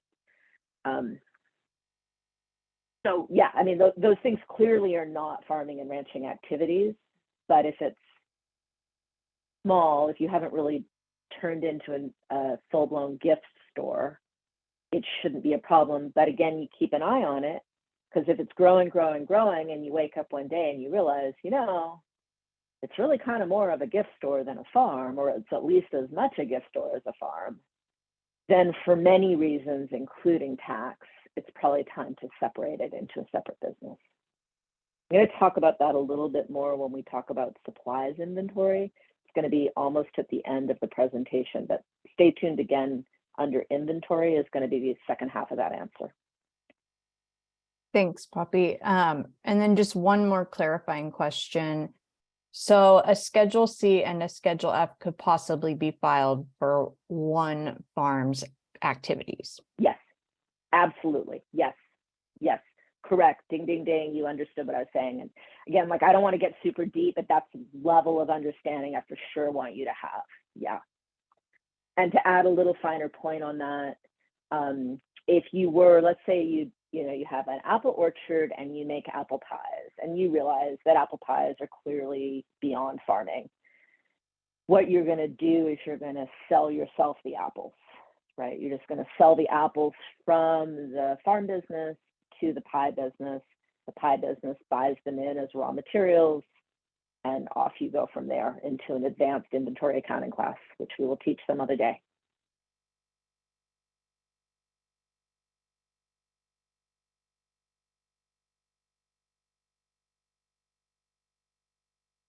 Good for now? Yep, I think Right? so. Help. This is the place where people say, help, help, help. How am I going to get help? Yeah, so you definitely want help with this. I want to be really clear that there are always exceptions, right? So I certainly have met some really great professionals working at H&R Block and Jackson Hewitt, but I'm presenting here sort of in order of my preference for how you would get help. The franchises are really after speed, and the only way you can get speed is if everything's the same, and you are not going to be the same, right? Anytime you're doing farm, just the fact that it's Schedule F, right? Just the fact that we had this whole conversation, you slowed them down a lot, right? They're just doing Schedule C, self-employed all day, every day, this time of year, till their eyes are crossed. And when you come in with a farm, their eyes have to uncross in a different direction. That's where you're likely to hear them say, oh, you don't have to worry about that. It's a hobby loss, right? Because they really don't want to deal with it. So most of the worst mistakes I've seen, most of the people I've seen with just like the tax returns that made me the saddest and that they were going to have to do the most work to fix. They had gone to one of these seasonal tax preparation outlets and not asked the right questions and not spoken to the right person, and they got a really bad result. Again, there are some people that work year round, particularly in rural communities, who do know farm and ranch taxes and who are wonderful, and I mean them no disrespect, because they provide a really important service in their community. But caution there, right? So if you do go with one of those services, make sure that you're actually making eye contact with someone that is happy to have you and your Schedule F. Otherwise, I would say you're better off, if those are your only choices, if you're really convinced you cannot afford more than the cheapest possible services, you're probably better off using tax preparation software yourself. H&R Block or TurboTax for self-employed. Both of those programs do a perfectly good job and are at least as likely, if not more likely, to get, because you're using them, right? And you care and you know more about your business and they're asking the question sort of directly of you. You're probably going to get a better result doing your own with tax software than going to a tax prep place where you don't have any personal relationship.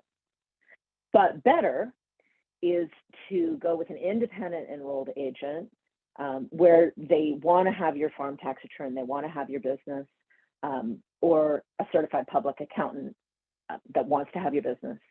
Do they need to be an expert in farm taxes? That's really, really nice if they are, but it's not necessary. I'd say if they're not expert, you do want to make sure that they understand that there truly are some significant special issues for farm and ranch.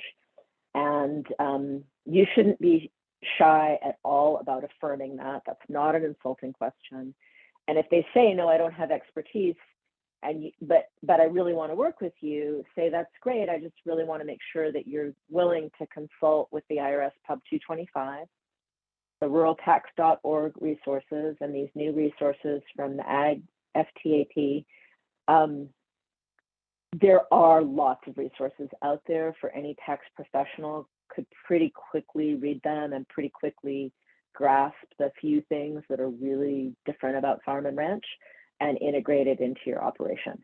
And I'm going to spend most of the rest of this presentation on these few things that tend to get missed, that you just want to flag them.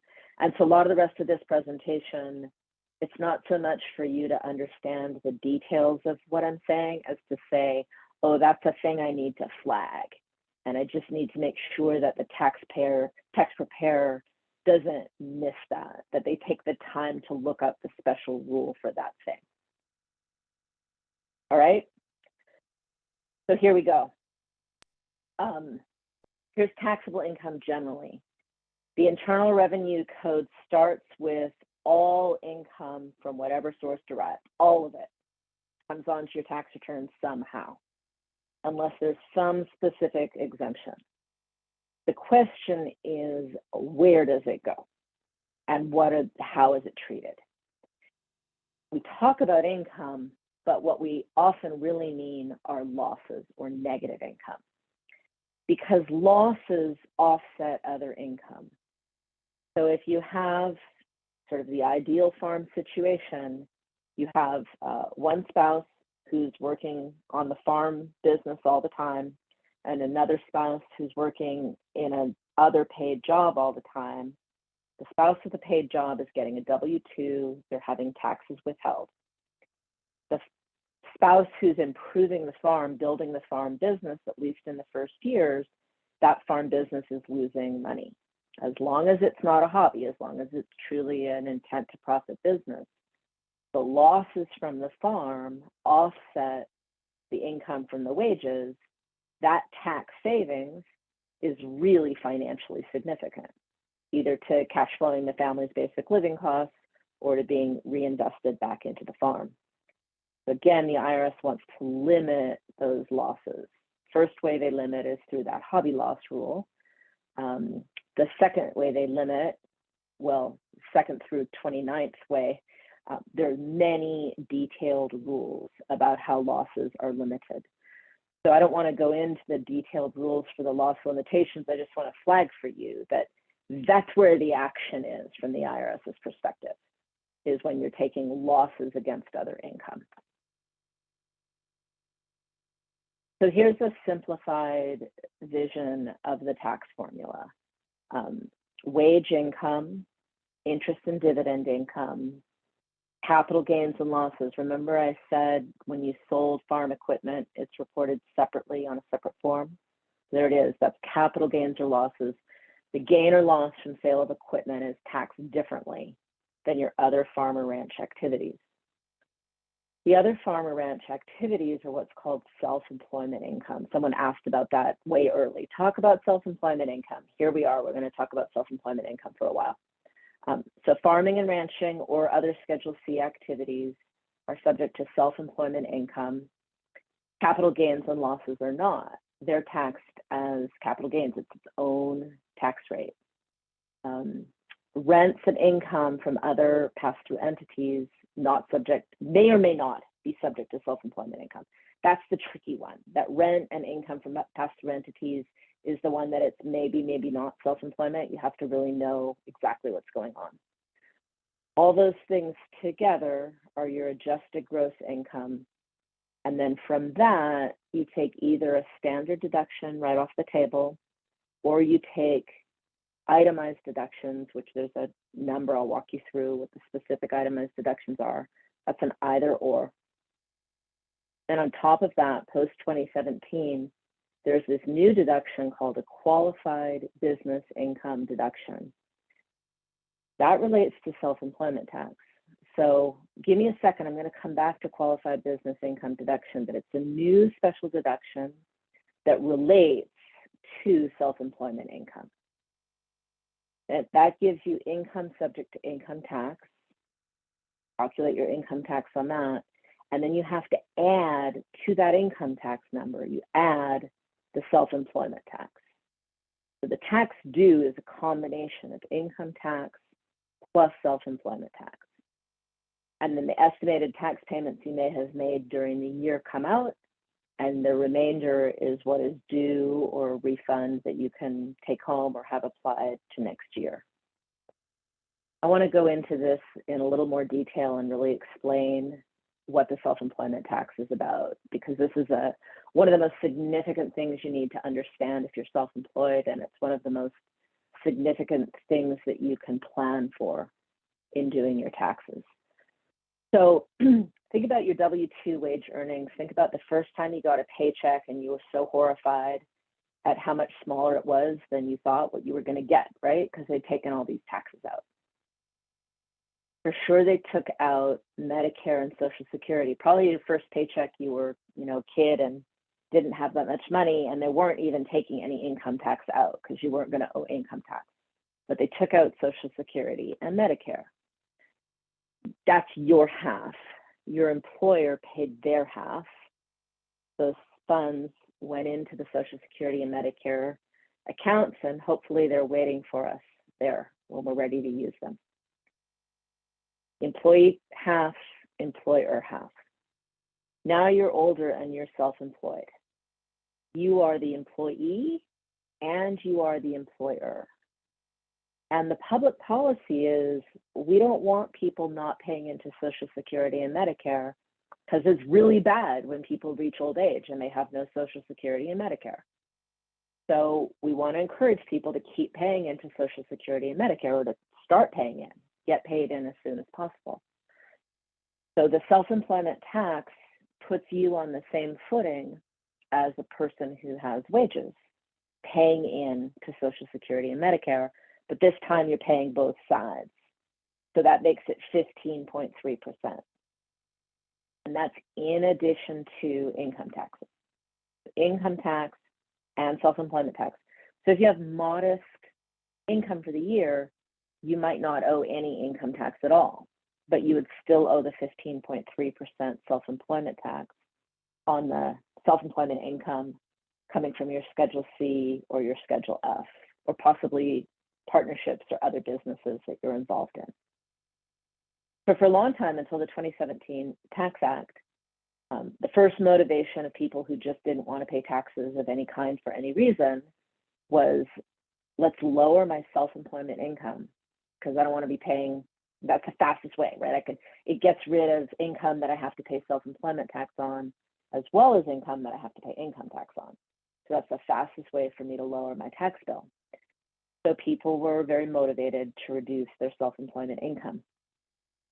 What the 2017 Tax Act did is it created a new deduction called the Qualified Business Income Deduction. And what it does is it says, okay, self-employment taxes are 15.3%. That hurts. Why don't we give you a 20% credit against your income taxes on the income that is used to calculate your self-employment tax. So if you keep your self-employment income high and you pay the self-employment tax on that self-employment income, you get a credit against income tax that covers the self-employment tax with a little bump extra to spare. So this is an example of good public policy because it helps motivate you to do the thing that is in your best interest and in the best interest of society, which is to get at least something set aside for your future. So that's the intersection between self-employment tax and QBI, or the Qualified Business Income Deduction, QBID. Wages don't count you for QBID. The only thing that counts you for QBID is Schedule C self-employment, Schedule F self-employment, or self-employment that comes through from another entity. And the extra special bump is if you have rental income. You don't pay self-employment tax on rental income, but it can, under some circumstances, also count for QBI. So the rental income under some circumstances can be very, very tax favored. So again, this is the summary of the different kinds of income that come to you. And again, when I say Schedule F, the farm or ranch profit or loss, that's the net number, right? That's farm gross income minus all the farm expenses. Just that summary number is what I'm talking here, coming through on the Schedule F. So people sometimes talk about deductions, tax deductions, in a really vague, general way, right? There's actually different kinds of deductions. So there's the deductions you take against your farm income to come to your net farm profit. We're going to talk about those in a minute. But there's also the deductions you take against your overall family income to come to your overall taxable income. So watch carefully as I go to the next slide. So these are all the income items, and it comes down to adjusted gross income. That adjusted gross income is at the bottom of the page here. When I go to the next slide, that number is going to be at the top of the page, okay? There's the adjusted gross income. Now, these kinds of deductions are what we deduct from adjusted gross income to come to your total tax bill. Either you take a standard deduction, you just look up a number from a table, that's your number, you're done, or you take what are called itemized deductions.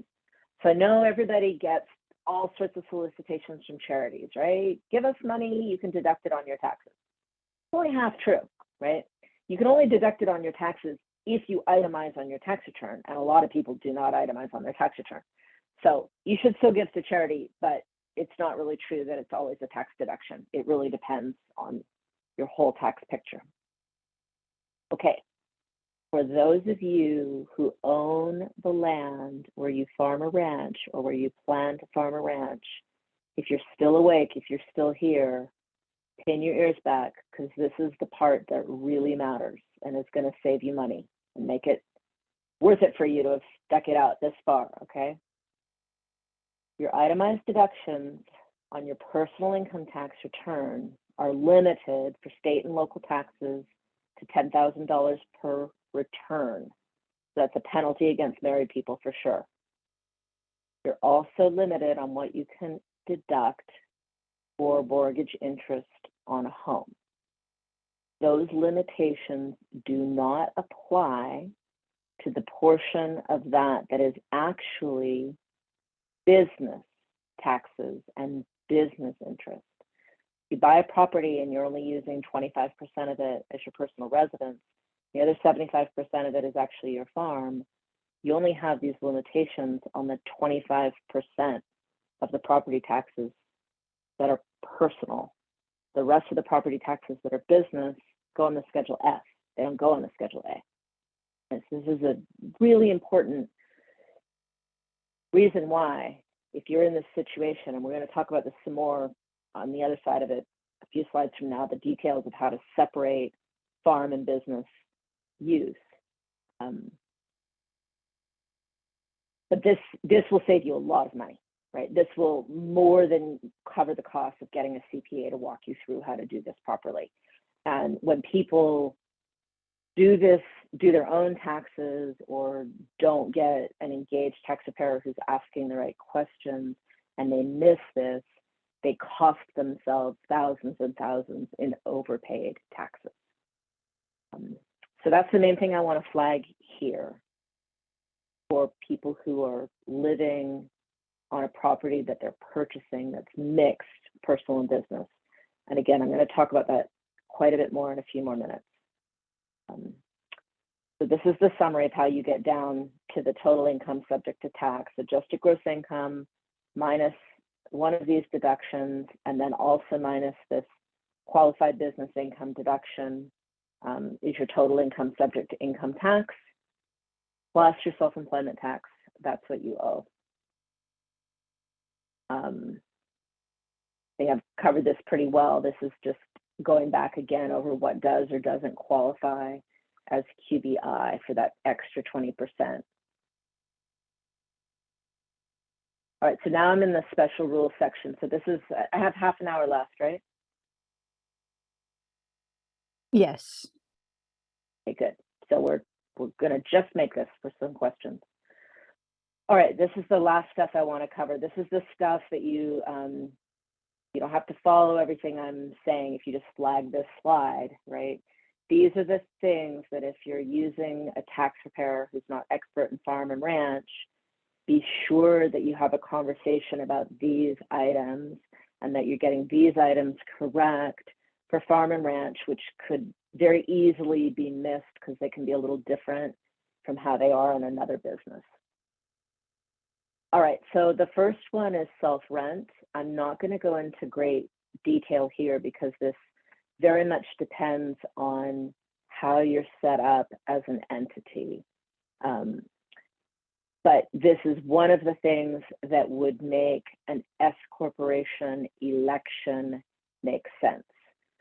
So if you own your own property, whether you're living there or not, but if you own the land and you're getting about to where you might be thinking about an S corp election, the ability to pay yourself rent for the use of that property becomes significant and might kick you over to where the S corp election makes a lot of sense for you and helps you have an advantage.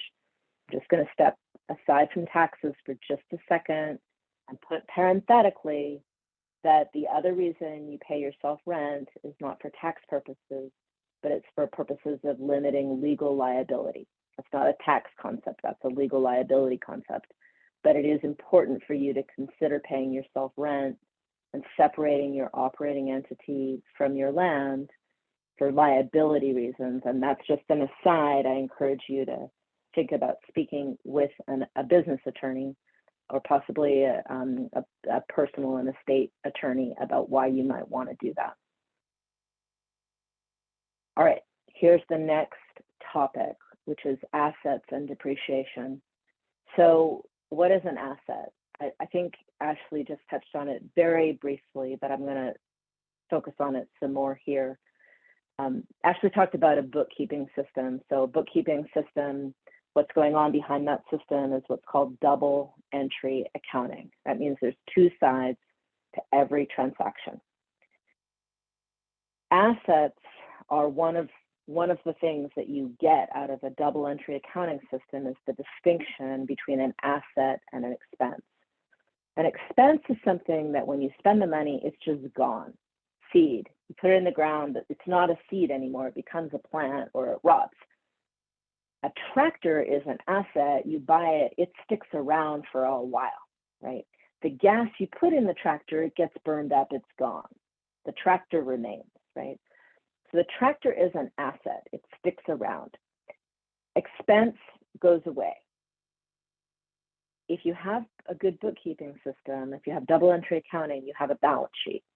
And that balance sheet lists your assets, the things you own that you haven't spent, that you haven't used. And then there's an income statement, what you sold, your income you took in, and the expenses, the utilities, the gas, the feed, all the stuff that's gone. You pay your telephone bill, it's gone. There's no, you don't have any tangible leftover telephone, right? You paid the bill, it's gone. Those are your expenses. So the tax rules treat assets differently because accounting treats assets differently. They're called long-term assets. They're going to benefit the business for many years. The problem from your perspective is you spent the money this year to buy the tractor. You don't have the money anymore. You have tractor instead of cash, right? You used to have cash, now you have tractor. From an accounting perspective, that's right. The end. From a tax perspective, they say, you know, it's not really an expense, but we're going to let you take an equivalent to an expense deduction this year. That's called depreciation. And so we're either going to let you take a portion of the tractor this year, or we're going to let you take a bonus and just take the whole tractor this year. You can choose which one. You could choose to take it all this year because you just want to minimize your taxes. Perfectly good choice. There are many reasons why you would choose to only take a fifth or a tenth of the value of the tractor this year, because you're actually trying to have higher taxable income this year.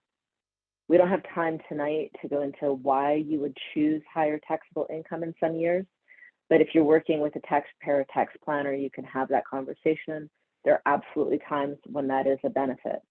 So you have a choice in how you take the deduction related to an asset, but it's through this mechanism of depreciation, either the general 167 depreciation or the special 179 bonus depreciation.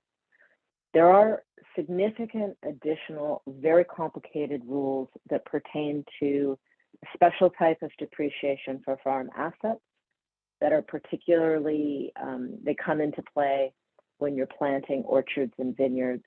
I'm not going to get into any of that other than like the flashing lights. If you're planting orchards and vineyards, you really must see a qualified CPA and have that conversation, because these issues become very complex, I mean, I do a whole tax class just on that part of the tax code. So instead, I'm just flagging it for you. You can read more about it in the Pub 225. You can read more about it at ruraltax.org. But if you leave here tonight, just leave here knowing that there are some special rules for depreciation of farm and ranch assets, and be sure to flag that with a tax preparer, or be very careful if you're doing your own return in TurboTax or HR Block. Related, when you sell the asset, all those rules come back again. How much depreciation you've already taken is factored into how much gain or loss you report when you sell the asset. And then I'm also flagging, remember I said at the very beginning, I wasn't talking about anything other than federal income taxes. And here's my one exception. Most counties also require you to file a county property tax return, not on the land, but on the business assets. The only way you're going to get that right and survive a county property tax audit or an IRS audit is to make sure that your asset list for county property tax purposes is the same as your asset list for IRS purposes. The only way that's going to happen is if you have double entry accounting, which means a bookkeeping system like what Ashley was talking about. So here's my I flagged some of the things for you. Like if this is landing wrong with you and you're thinking, I haven't done that, I'm not doing that. This is easy to fix, really relatively easy. It's really important to fix. Do yourself a favor and fix this before someone makes you fix it. It will be way cheaper to fix it before someone makes you fix it than having to fix it in a hurry because you're being audited or you have some discrepancy between the two. And it's more likely to come from the county than from the IRS, frankly. Some counties, you know, it's a county, they've got county personnel. It's not that big a county. They've got the records, they've got the drone footage. They can see that you've got a farm. They can see that you didn't file. That's not actually hard to figure out. Eventually you'll get some sort of a notice, and they're going to want to audit to your federal tax returns, and there you go. And they're going to want to audit to your bookkeeping system, and back to the shoebox, right? The shoebox will never show those assets. Back to the Excel will never show those assets. The only way you're going to have a proper asset list is if you're doing double entry bookkeeping, where it keeps track of those assets that live for more than a year in the business, right? The income and expenses close out every year, but the balance sheet is perpetual. It keeps building year after year. So you can see your fuel expense in your business in November is very, very high, right? And then December, it's the highest it gets for the year. And then on January 1st, your fuel expense is back to zero, right?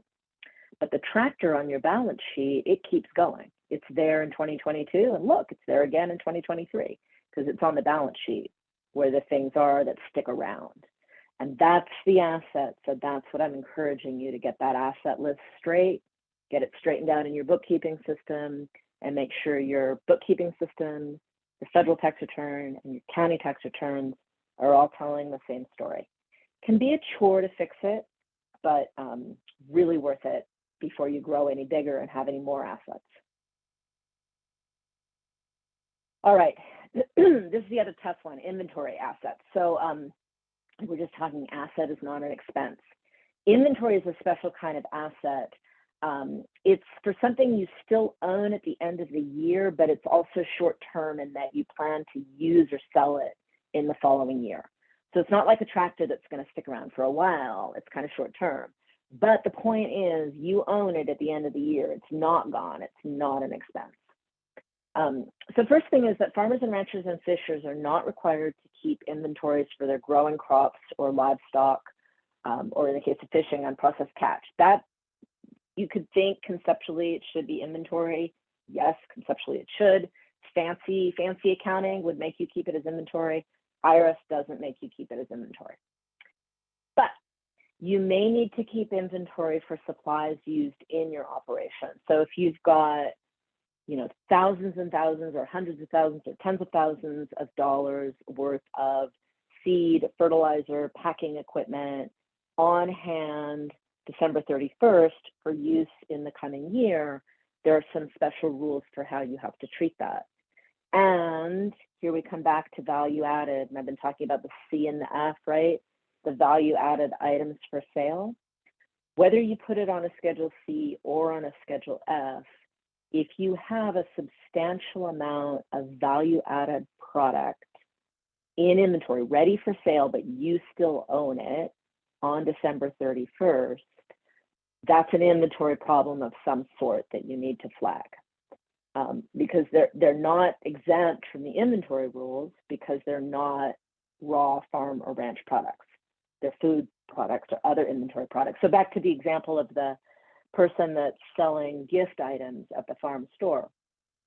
December 31st, you may have all the perishable produce out of the farm store, right? Maybe all the meats out of the farm store, but the gift items that you were selling are still clearly in the farm store, right? They're durable. They're going to make it through the snow on New Year's Eve just fine. That's an example of a year-end inventory item that you're going to need to make some proper allowance for on your tax return. So the rule on supplies inventories, that's the inputs, not the gift stuff, the supplies, the fertilizer, the boxes, the bags. If the total amount of prepaid supplies is more than 50% of all your other deductions, then there are special rules. I'm not going to go into it, but they're in IRS publication 225. So I just want to flag that for you. If you have that processed inventory, or in the case of the person who asked the question earlier, the purchased inventory, gift store inventory, that there's a special thing I want you to do, and I don't have time to explain it in detail, so I just have to ask you to trust me on this. You want to ask your tax preparer to be sure to make what's called a NIMS election for you. This is a protective election that says, I don't know the real value of this stuff that I'm supposed to not deduct, so here's a number that I think is close, and you can't fault me for trying. So the worst case scenario is the IRS basically has to accept that number because you've made this protective NIMS election. If you don't make the protective election and the IRS were to audit, and you didn't know any of this, you didn't know what you were doing, you weren't making any election, the way they could recalculate the tax owed could really hurt you. So it is an important protective election. And I wish we had more time to go into it, but I hope you can just get from this that I'm flagging this as a very important thing to talk to a tax preparer about if this is your situation. And I'll also just flag, because I can't help myself, that if you have a substantial amount of inventory, particularly if you have, $100,000 worth of frozen meat in your cooler for sale, you should also be thinking about if you have enough insurance on that, if something happened to it. And you should certainly be thinking about a backup power source. In California, when we've had devastating fires, the farmers that I know who've been hurt the worst, the fire didn't burn their farm. They had irrigated pasture. That wasn't the issue, but they lost power and they lost their meat cooler. And that was devastating, and it took some of them out. So, I'm sure you can think of many examples of that. So that's part of the value, again, of having a balance sheet as part of your overall business management strategy, is it focuses your attention on your assets so you can think about not just are you doing the correct tax treatment for the assets, but also be thinking as a manager, are you using the other correct strategies to protect those assets? All right, these are the last few things to go through. I flagged this not because it's a special farm or ranch expense. I flag it because it's not on the Schedule F. And so sometimes people think like, oh, I guess farms don't have these expenses.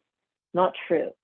What Ashley said about take the Schedule F and use that to set up your chart of accounts, take the Schedule C as well, because all of the expense categories that are on the Schedule C are also available to you as a Schedule F filer. They don't have their own little line on the Schedule F. Don't get me started why. They just don't.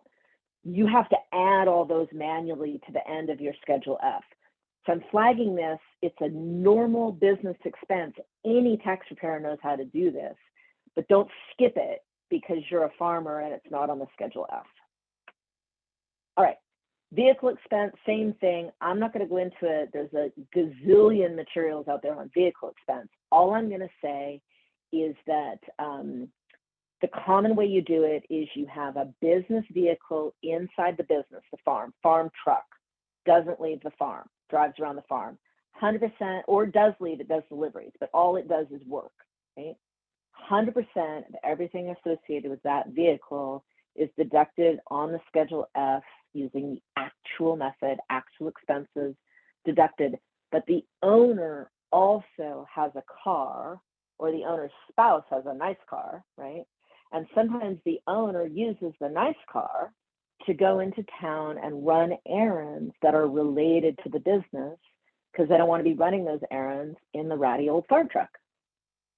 That's fine. That's normal. That's typical. You can use the mileage deduction for those miles in the personal vehicle. So I want to encourage you for yourself to just look up the rules for vehicle deductions, and then to remember that in a farm case, you would often have both. Farm vehicle, 100% actual inside the farm, personal vehicle, mileage method outside of the farm for business errands related to the farm. Meals, same thing. I'm not going to go into the rule, but don't forget that you can take meals deductions just like any Schedule C self-employed person. Just because there isn't a line for it on the Schedule F doesn't mean nothing. You are still entitled to taking these deductions like any other self-employed person. Per diems, same thing. This is, again, I'm not going into the details here. You'll get these slides. But people don't think about how to use them in the farm context, and the per diems are often very helpful if you're traveling to a farmer's market. You don't have to keep your receipts. You can follow the rules for the per diem, look up the per diem amount in the table, and just take the per diem amount for that day as a farm business expense, even though there's no line on the Schedule F for it. Education. Anything you do to improve your knowledge is a normal business expense. Don't hesitate to deduct it. The travel associated with it, don't hesitate to deduct it. Education to enter a new occupation is not deductible. So those of you who are exploring being a farmer, you can't deduct those costs, but once you actually become a farmer, you can deduct those education expenses. Okay, here's the part I promised about the home place used for business. So this is very typical. There's nothing unusual about this at all. Any tax practice that focuses on farm and ranch does this all the time. There's an allocation between the personal assets and the business assets. What you do is you get a farm appraisal, and you have this expert break out the different depreciable assets, including and the land, and then you calculate the relative value of the soils and the different parts of the property and come up with a little map and a little allocation of what is farm and what is home place and personal. If there's permanent crops on the land, like a vineyard or an orchard, those are going to be stated as separate assets, and they may be a few of them, like, you know, the older orchard, the newer orchard, all that will be listed with their relative values. That's why you need a specialist who can do this kind of appraisal. These trees and vines get depreciated over 10 years, so that can make a huge difference in the affordability of the land if you're able to actually deduct through depreciation a portion of the purchase price because it's attributed to the orchard or the vineyard on the land, or to the fences or the barn or whatever the assets may be. So here's the action item. If this is you, go immediately to a qualified tax preparer.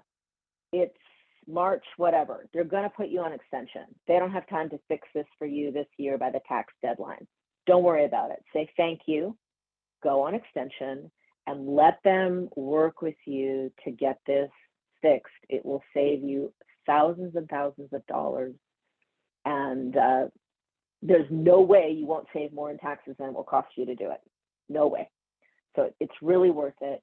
If you've already been doing this, but you haven't been doing it right, you can go back 3 years and amend and get refunds. So that'll cover your costs of getting it all fixed. You can't go back farther than that. And what's worse is you can't go back farther than that. And then if you ever sell the assets and they tax you on the gain on those assets, they're going to tax you as if you had taken those deductions. So there's really an incentive to get this right early and not wait. Office and home is related, but a little different. That's just inside the home, inside the corner of the property. That's the farm and ranch. I'm not going to go into this in detail because there's a whole Pub 5887 on how to do it. But the one farm and ranch thing I want to say is you can have a farm office where everything's chaotic and coming and going and dogs and kids and all the things, right? And then you also inside of your home have an office that's quiet and private where you talk to your accountant or have sensitive HR conversations or whatever you do, think about your budget, right? You can have both. That's fine.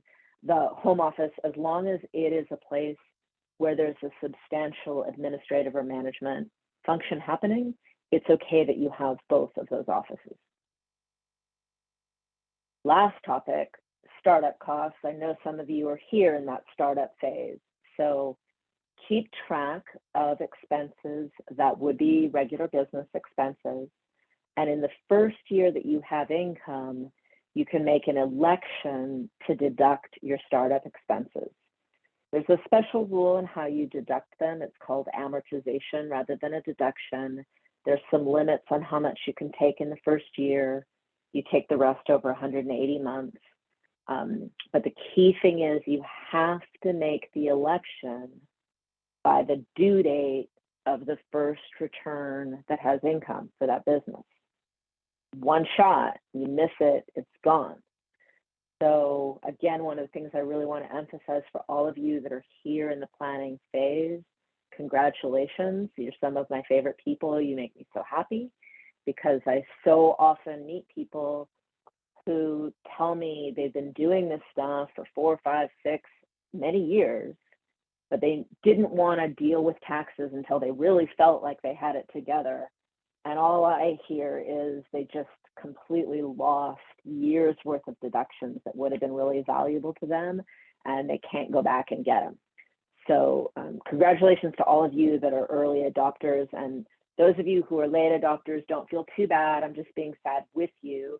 And I hope I've given you some good hints in this program for things to prioritize in terms of getting yourself to a place where you are consistently able to be proactive and planning for your taxes.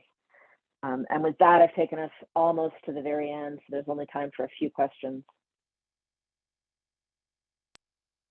I'll try to field some of these. It was asked earlier, but it was about the free software that the IRS offers if they have a Schedule F You option. forget it. If you're self-employed, no, not happening. Next question. So if you're buying or selling cattle, do you need to keep inventory on how many you buy and sell, just inventory and feed?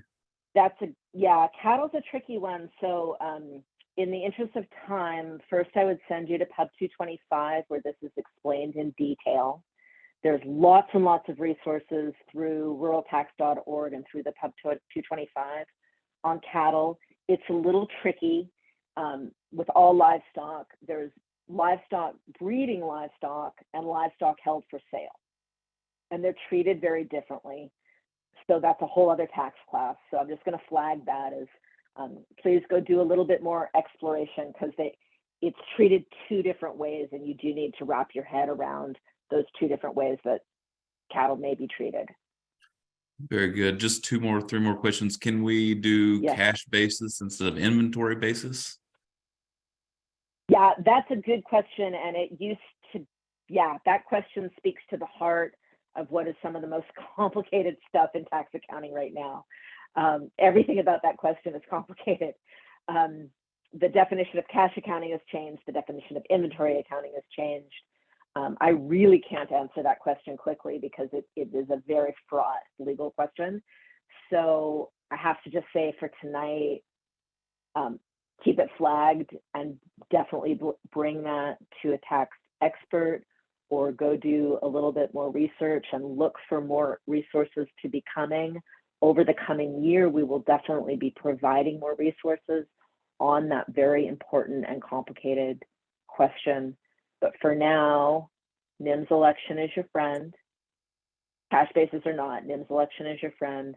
And have that conversation with a qualified tax preparer. And it may mean there's nothing wrong with going on extension. If you have a real tax issue that I've raised tonight that you don't understand, but you think it applies to you, going on extension and getting it right and fixing it over the summer is a really solid plan. I really encourage you to do that because you won't get a good tax preparer to pay you any attention this time of year, but they can help you over the summer get straightened out. And then is a NIMS election for any item left in inventory or even if they're not perishable? Yeah, it's definitely not just for perishable. I mean, I would say if it's perishable, you can kind of forget about it because it's going to just perish. It's for non-perishable items in inventory. Last thing I want to say, since I feel so crunched for time, and I'm sure there's a lot more questions, is we're going to be posting this presentation. Maybe Kelly, you can speak to where this will be posted. And I'm thinking that if there are leftover questions in the chat, you could email them to Heather and we can make sure that they get addressed in some form and maybe posted as a follow on to this presentation in the same place? That would be great. And I'll just close out by thanking both Poppy and Ashley for speaking with us today. I know it's late, but obviously with the amount of people that we had attend and that had signed up that will get the recording, there was a lot of interest in this. So we all do really appreciate that and all your time. We will send out the recording for this. Also, the slides will be available once they're updated on the website that's in the link in the chat box. And then we'll also, Heather will be sending out an email for a survey. You know, a lot of this work is grant funded, and so there are results that need to come from that. We need to be able to prove that people are learning something. And if you're not, then we need to know that too. And so if you can fill out the survey, that would be really helpful for everybody. So I will take a screenshot of all the chats and we'll try to address all those if we didn't. I was going to say, let's make sure we capture the chat so I can make sure that we get it added to the I've actually slideshow. saved it and downloaded it. Thank So you. we'll get that to each of y'all. All right. And with that, it's 8:30. So I'm going to end it for everybody again. Thanks so much for Thanks, everybody. who everyone. attended. Have a good night. All right.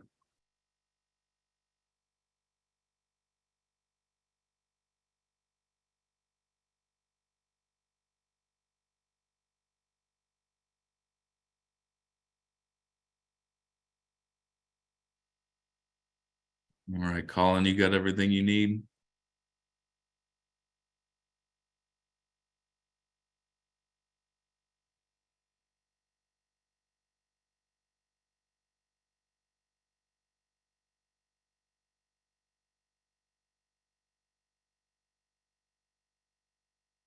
Been talking while being muted, I'm haven't just I? scrolling through these chat before we go just to see what was going on while I was talking.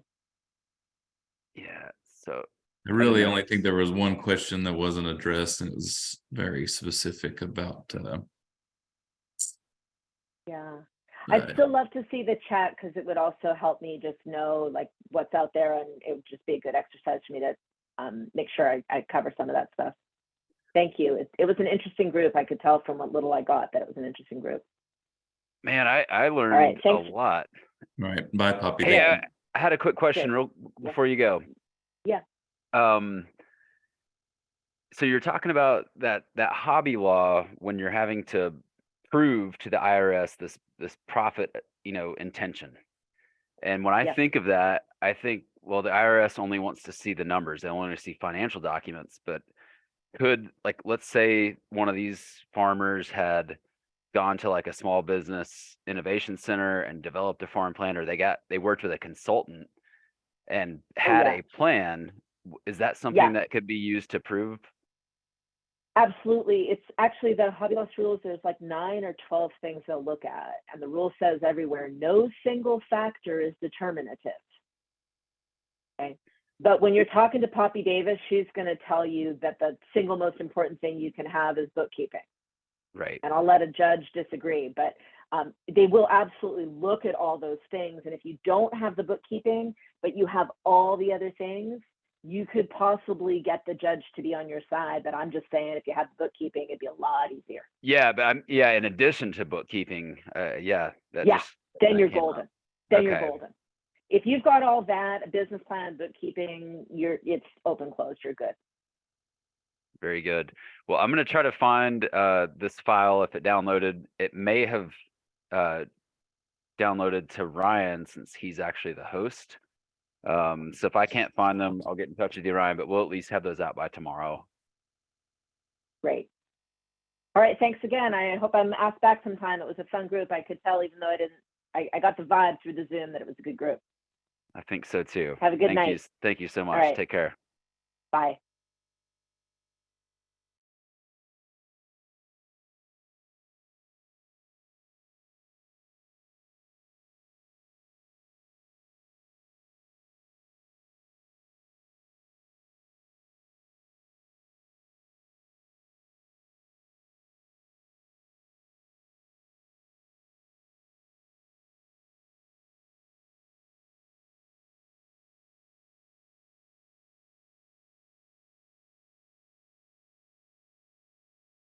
Yeah, I found them.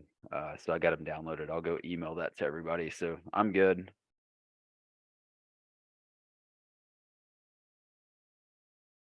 We need to stop the recording. I assume that Heather Oh. still has access to that. Yeah. I'm gonna stop it.